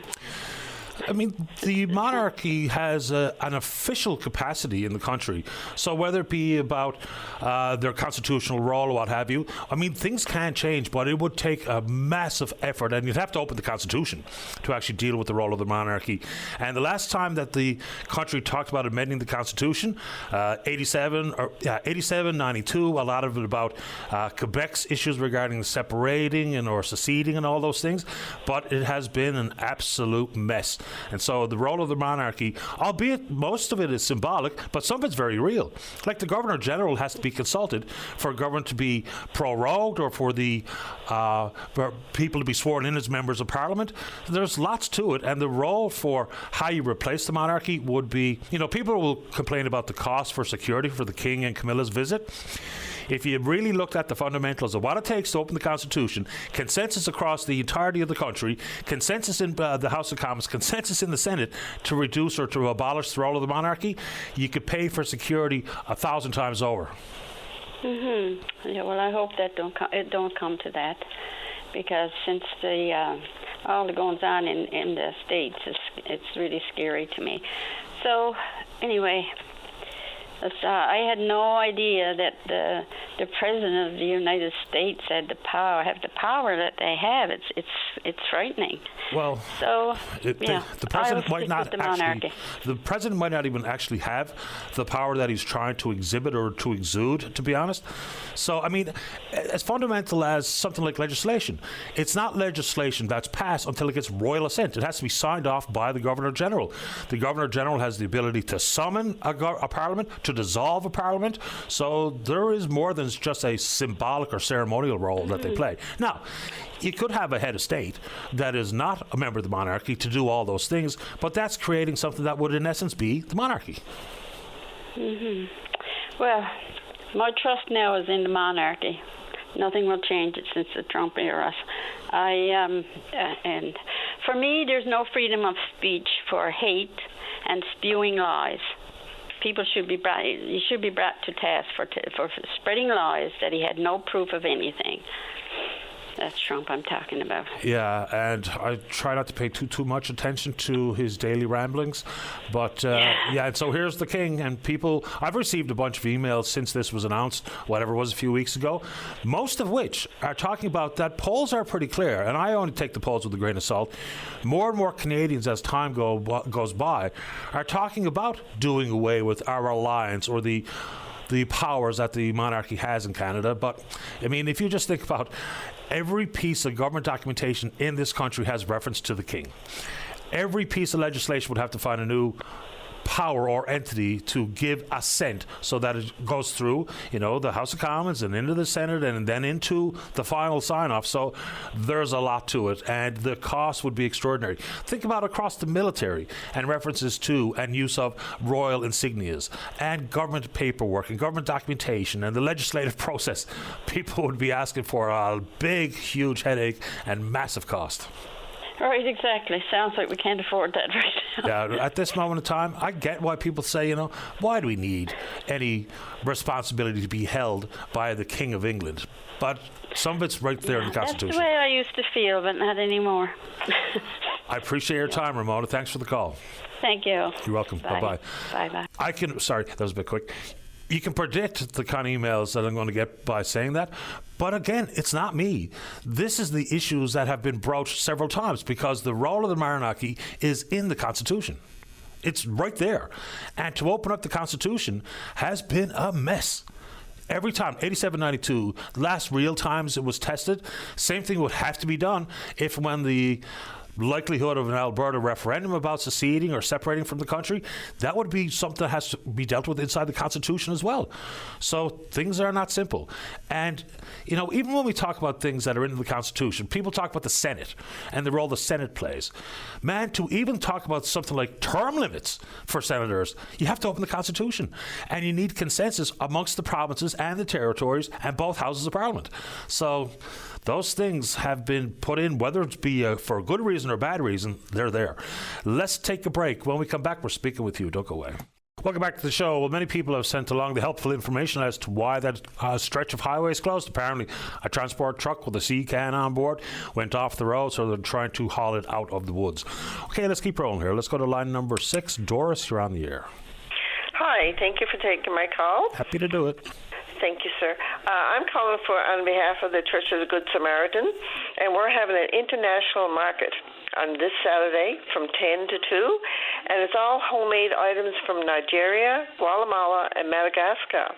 It's like clothes and textiles, and their coffee is fantastic, and vanilla and leather goods and purses and more. And we're just hoping the money that we get from selling all these goods, and that will basically go back to Guatemala building houses and Madagascar. Who do you have representing yourself on the ground in both those countries? In both those countries, it would be the Anglican Church of the Good Samaritans, and it would be Father Darrell Critch, right now he's bishop in Madagascar. And so it's all strictly for building homes, is it? Not for provision of clean drinking water and stuff, or is it just building? No, it's building homes, bringing over material stuff for them, bringing over food, not bringing over, but buying food and things like that. I was there about 8 years ago, and I helped build 10 houses in 10 days.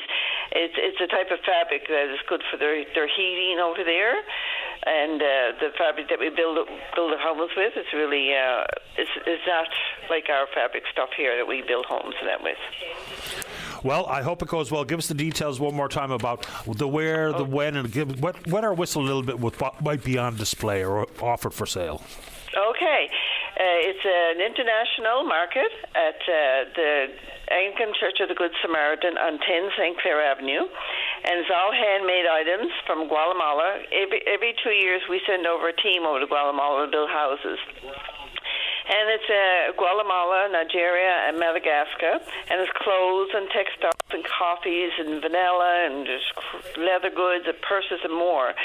So it's all kinds of things here, for something for everyone. So we like to see as many people come as possible to see this. Sounds good, Doris. I appreciate the time. Good luck with the event. Thank you so much for having us on. Thank you, sir. Happy to do it, Doris. Take care. Bye-bye. Bye-bye. Bye. All right, let's keep rolling. Let's go to line number 2. Say good morning to the independent member of the House of Assembly out in Humber Bay of Islands. That's Eddie Joyce. Morning, Eddie. You're on the air. Thank you, Penny, again for taking my call. No problem at all. I was calling on I see a story there on Friday on the Baltic 3 out Cedar Cove, and I just want to give a little update. I'm in constant contact with the organization in Montreal, and I just want to say that things are moving ahead. Almost half of the oil has been removed to date. They sent out a new ship that can take off 70 containers now. That ship is on site now, so they're preparing it to start taking off more containers to the route. They're building a shorter road. There's not going to be a road right now built right to the boat. People were wondering, are they going to go in and just fill in Cedar Cove, which is, the drop alone is probably 50 feet once you get to the shoreline, just down to the water. So right now it's just a short road just so vehicles can get into near the site. It's not getting on the boat itself, and that was recommended by the salvagers to bring in the bigger ship that can hold 70 containers. Paddy, there's an issue there also with the road going into Bottle Cove, where there's a lot of heavy rock being hauled in, a lot of heavy trucks going in. The road is in terrible condition. There was a commitment by the previous minister, Fred Hutton, that they would maintain that piece of road, and Elvis Lovelace is fulfilling that commitment. There will be a crew down this week to start doing some patching off the road, and they can't totally pave the road for two reasons. One is that the heavy trucks will still be going over it, and the second is they're waiting to see if there's going to be water and sewer put in that area. But the government is committing, and they are following up on the commitment to keep the road to a standard while this is ongoing and then after. So I just let the people of Lark Harbour, York Harbour know, because I've been speaking to a lot of them, and the people who I haven't spoken to, just let them know that there will be a crew down this week making that road a bit safer also. Pat, I just want to recognize the Coast Guard. They're doing great work out there. They are staying on top of this situation. The town of Lark Harbour has been engaged. In actual fact, they gave up their town hall to all the people that are involved, the salvagers, all the engineers, Coast Guard. There's a church group there with Reverend Effie and the ACW that are providing lunch to the workers.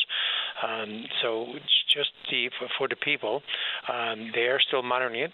There is the daily monitoring. There are buoys out around the ship just in case there's any heavy oil leaking, which is very, they see clubs of it because the oil is so thick. In actual fact, it takes 3 days just to heat up the oil to get it pumped up to a frac deck. That's how heavy that oil is.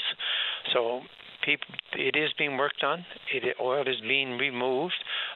They are taking extra steps by that new container ship that's coming out. It could take 70 instead of 8. They could be alongside the ship, and they have their own crane on that boat.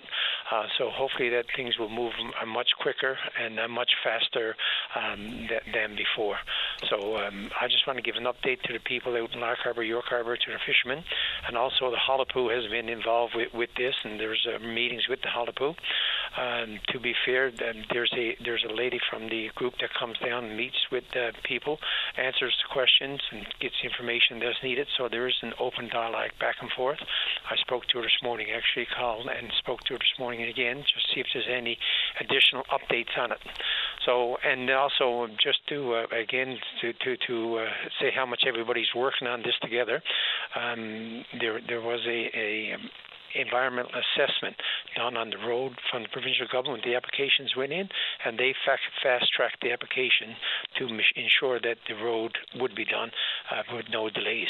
So the provincial government has done that, and working with the Coast Guard and the town and the company itself to try to make this total disaster, which could have been a very, as the Coast Guard said it, this would have been the largest disaster in Canada. But everybody's working together to try to ensure that there's minimal damage done to any part of the Cedar Cove area and the waterways out in Lark Harbour. And my understanding, other than the fact that obviously the cargo vessel ran aground, nothing necessarily came out of or fell off the ship, right? Nothing came off the ship, no. But there is some residual, like the hull. It is a double hull boat. It is double hulled. One and some residual that come out. That's where you see the tar balls. And there is some coming out, but there's nothing fell off the ship. There's no leakage of the oil containers part itself. The way it was explained to me at the meeting that I had with the company is that the oil containers are above the water. So where the damage is down at the lower where it ran aground, and the oil containers are above. But no, luckily there has been no containers that fell off the ship. A lot has been removed. But now with the summer coming up, the better weather, because it is windy in that area, very, very windy. With the summer coming up, it was recommended to bring in the larger ship, that when they prepare up to, instead of 6 or 7, 8, be able to put on a smaller vessel, and then wait till the next clear day for 3 or 4 days for the weather, for another one to come in. This one could stay in the area and take up to 70. So we should move much quicker now. Good news. Appreciate the update, Eddie. Thanks a lot. And Patty, thank you, and thank VOSM for keeping updates to the people across the province on this, and the people in York Harbour and Lark Harbour, because I see the updates on your program. And I just wanted to give a shout out to VOCM for that, because people has mentioned to me that they have seen some positive news and all the updates needed on the VOCM. So thank you very much for that, and thank you on behalf of the people out in Lark Harbour and York Harbour. Yeah, that's the newsroom's doing, so good on them. I appreciate the time, Eddie. Thanks a lot. Thank you, Betty. All the best. Bye-bye. It's Eddie Joyce, independent member, Humber Bay of Islands. Let's take a break for the news. When we come back, we're speaking with you. Don't go away. The Tim Powers Show. Join the conversation weekday afternoons at 4 p.m. on your VOCM. Welcome back to the show. Let's go to line number 4. Say good morning to the president and CEO of the Mi'kmaq Cultural Foundation. That's Jeffrey Young. Good morning, Jeffrey. You're on the air. Good morning, Patty. How are you doing? Very well. How about you? Good, thanks. So I'm just calling up after hearing Chief Shepherd call in from St. George's on experiencing the similar situation that we've been encountering with the provincial government and child care capacity initiatives. So since I spoke to you last about a week or two ago, in my recent interview with VOCM, we haven't, I did hear back from the regional staff member for the program here in Western Newfoundland. But one thing surprised me when they reached out to me last week is that they are now the only staff member administering the program for the Western region. There was initially 2, but one of them has moved on into another position. So I guess the delay, we're going to be experiencing more delays, I assume. And I guess after speaking with them, they have been great to deal with, they give their approval on their end for it to go to the minister's office for final approval.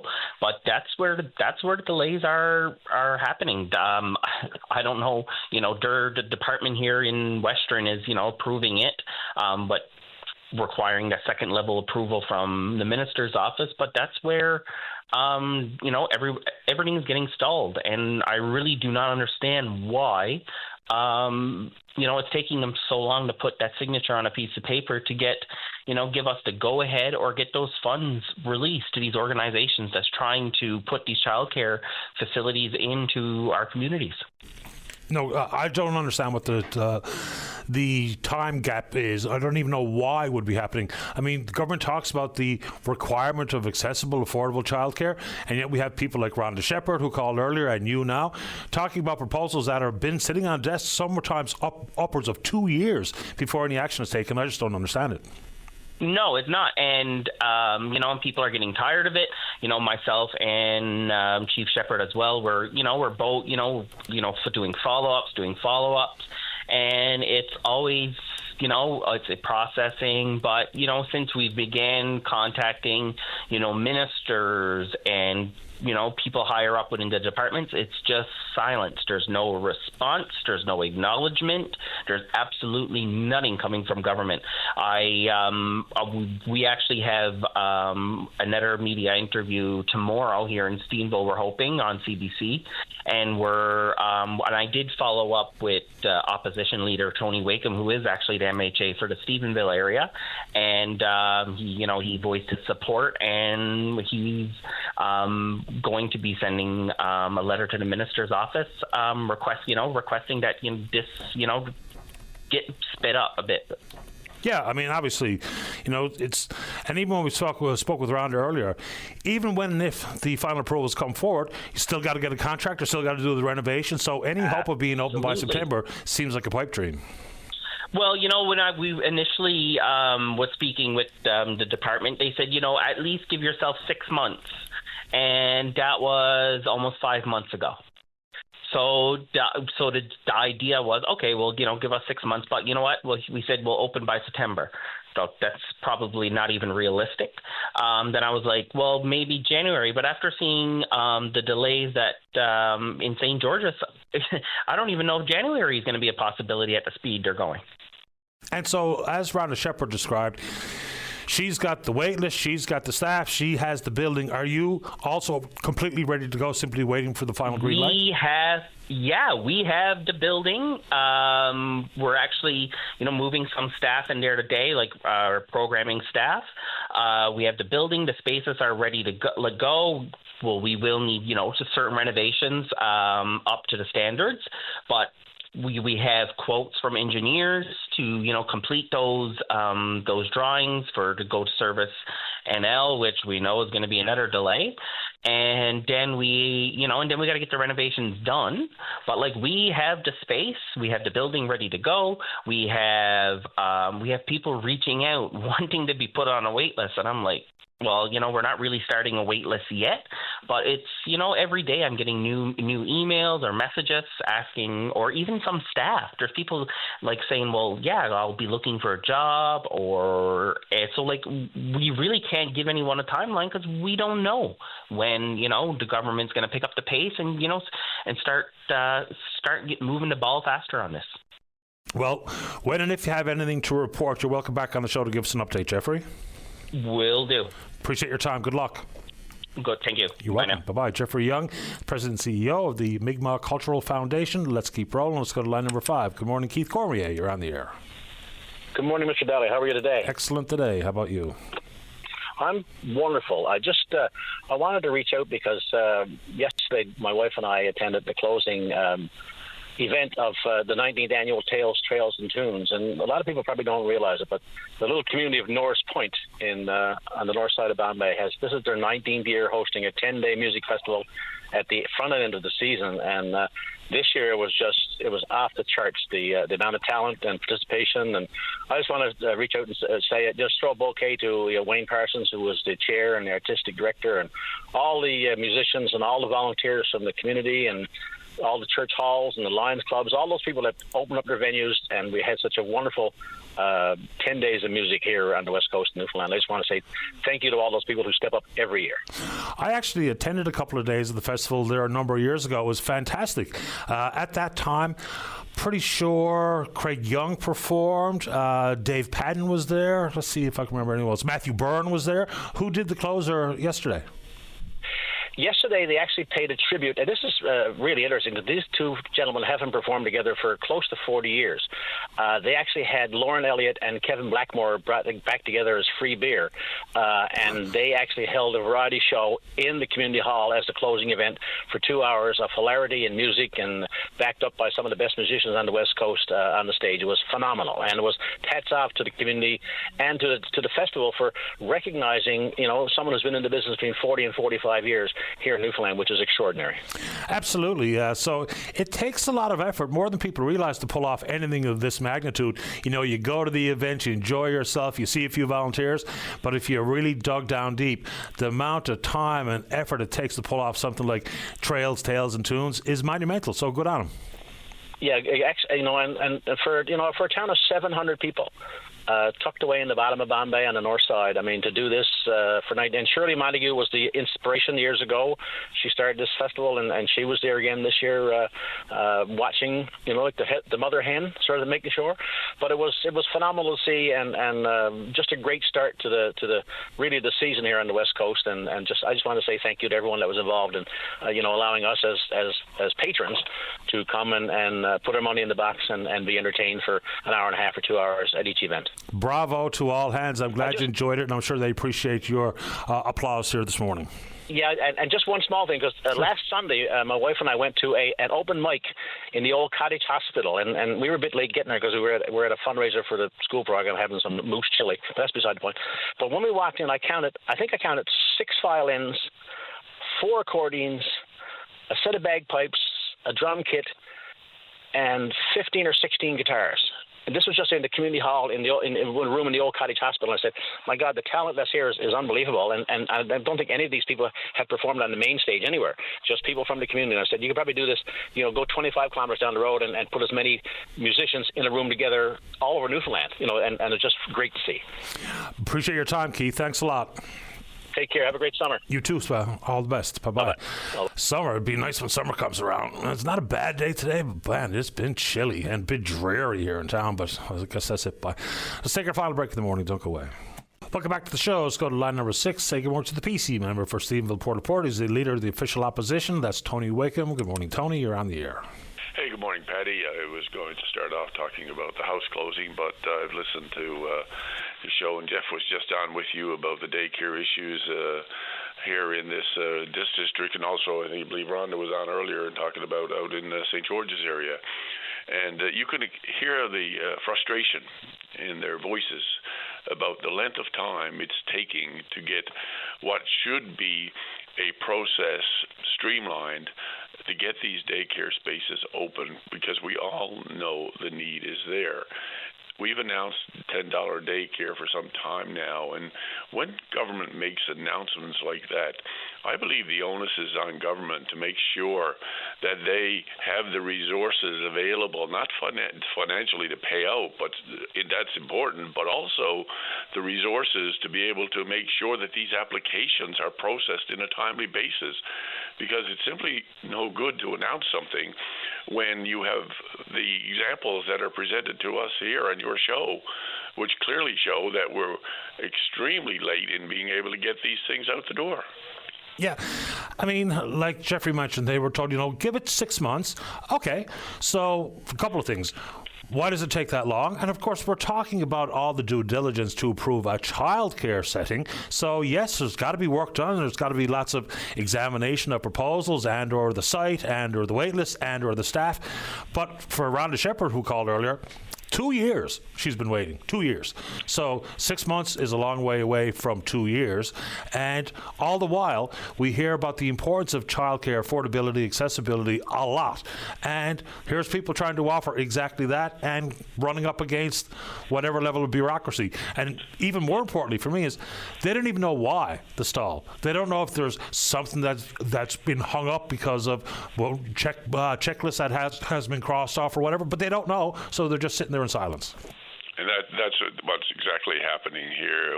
We need accountability on this. We need something in place that says once an application is received, it has to be followed along. We don't want to circumvent any of the regulations or any of that. We all want to make sure we got the proper regulations and protocols in place. But there has to be a mechanism so that it doesn't get caught up in a wasteland somewhere or just doesn't get moving. And the fact that you can't get an answer to why is even more frustrating for people. And this is as we would call, I guess, the red tape of all red tapes. When you see businesses that want to open in Newfoundland and Labrador and get completely frustrated, and something like daycare, which is so important to keeping young professionals in our communities.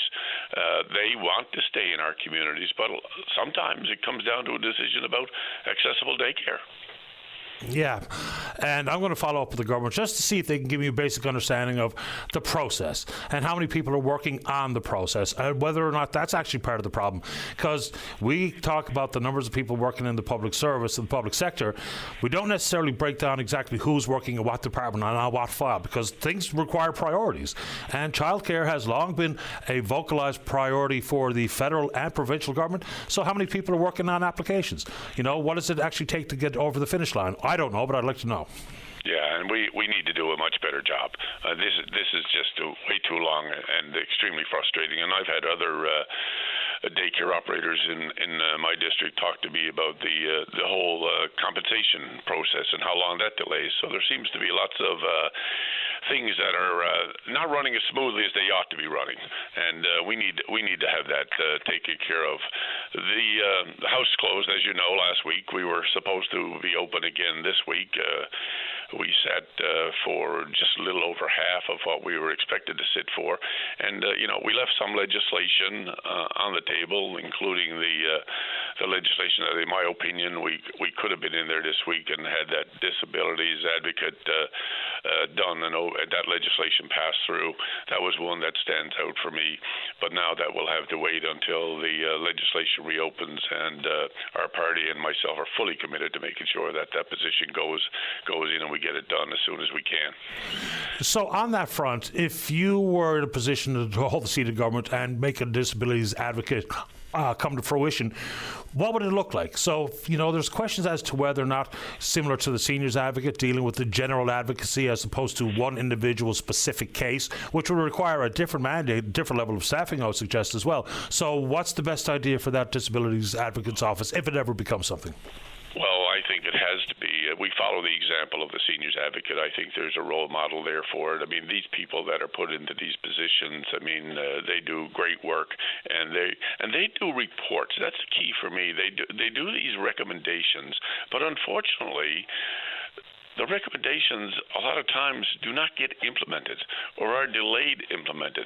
So there has to be a mechanism here that says, okay, we take the advice of our advocates, but we also have to be able to be accountable for making sure how we're going to implement that advice and those recommendations. And I think that's what's concerning here. I mean, 30% of the people in our province have a disability, and I think the Coalition of Persons with Disabilities have done a fantastic job, and they are the ones that I'd be wanting to sit down with to talk about exactly what this is going to look like.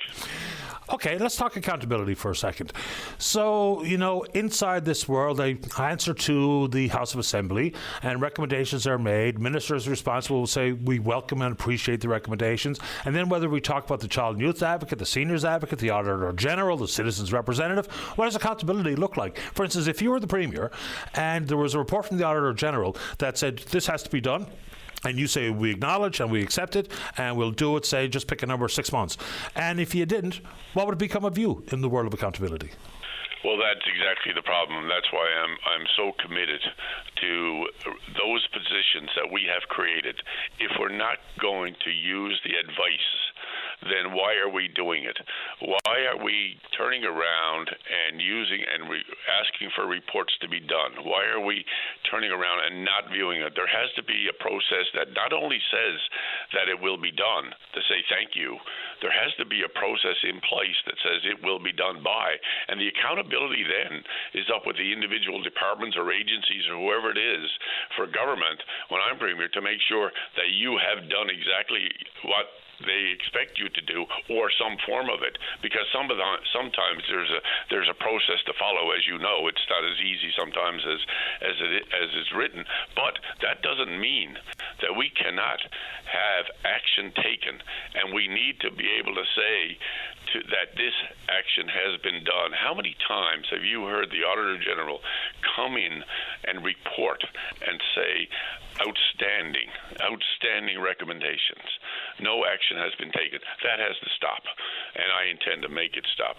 Patty, on another subject which you alluded to earlier on your show, that has to do with the 327 people who are medically discharged that are currently in acute care beds. And I use the term medically discharged because they no longer require an acute intervention. They no longer require an intervention. That's why they don't longer need to be in a hospital bed, but they need to be in the appropriate care, whether that's home care, whether that's care in a long-term care facility, a personal care home, or some other place like other level of care. But right now, we have, for all intents and purposes, the equivalent of a full-size hospital. 327 people medically discharged as of April. And in December, when we checked, it was at 146. So clearly, it has not gotten better. And while we talk about home care and living at home and aging at home, there's a lot of words, but the action is what's missing.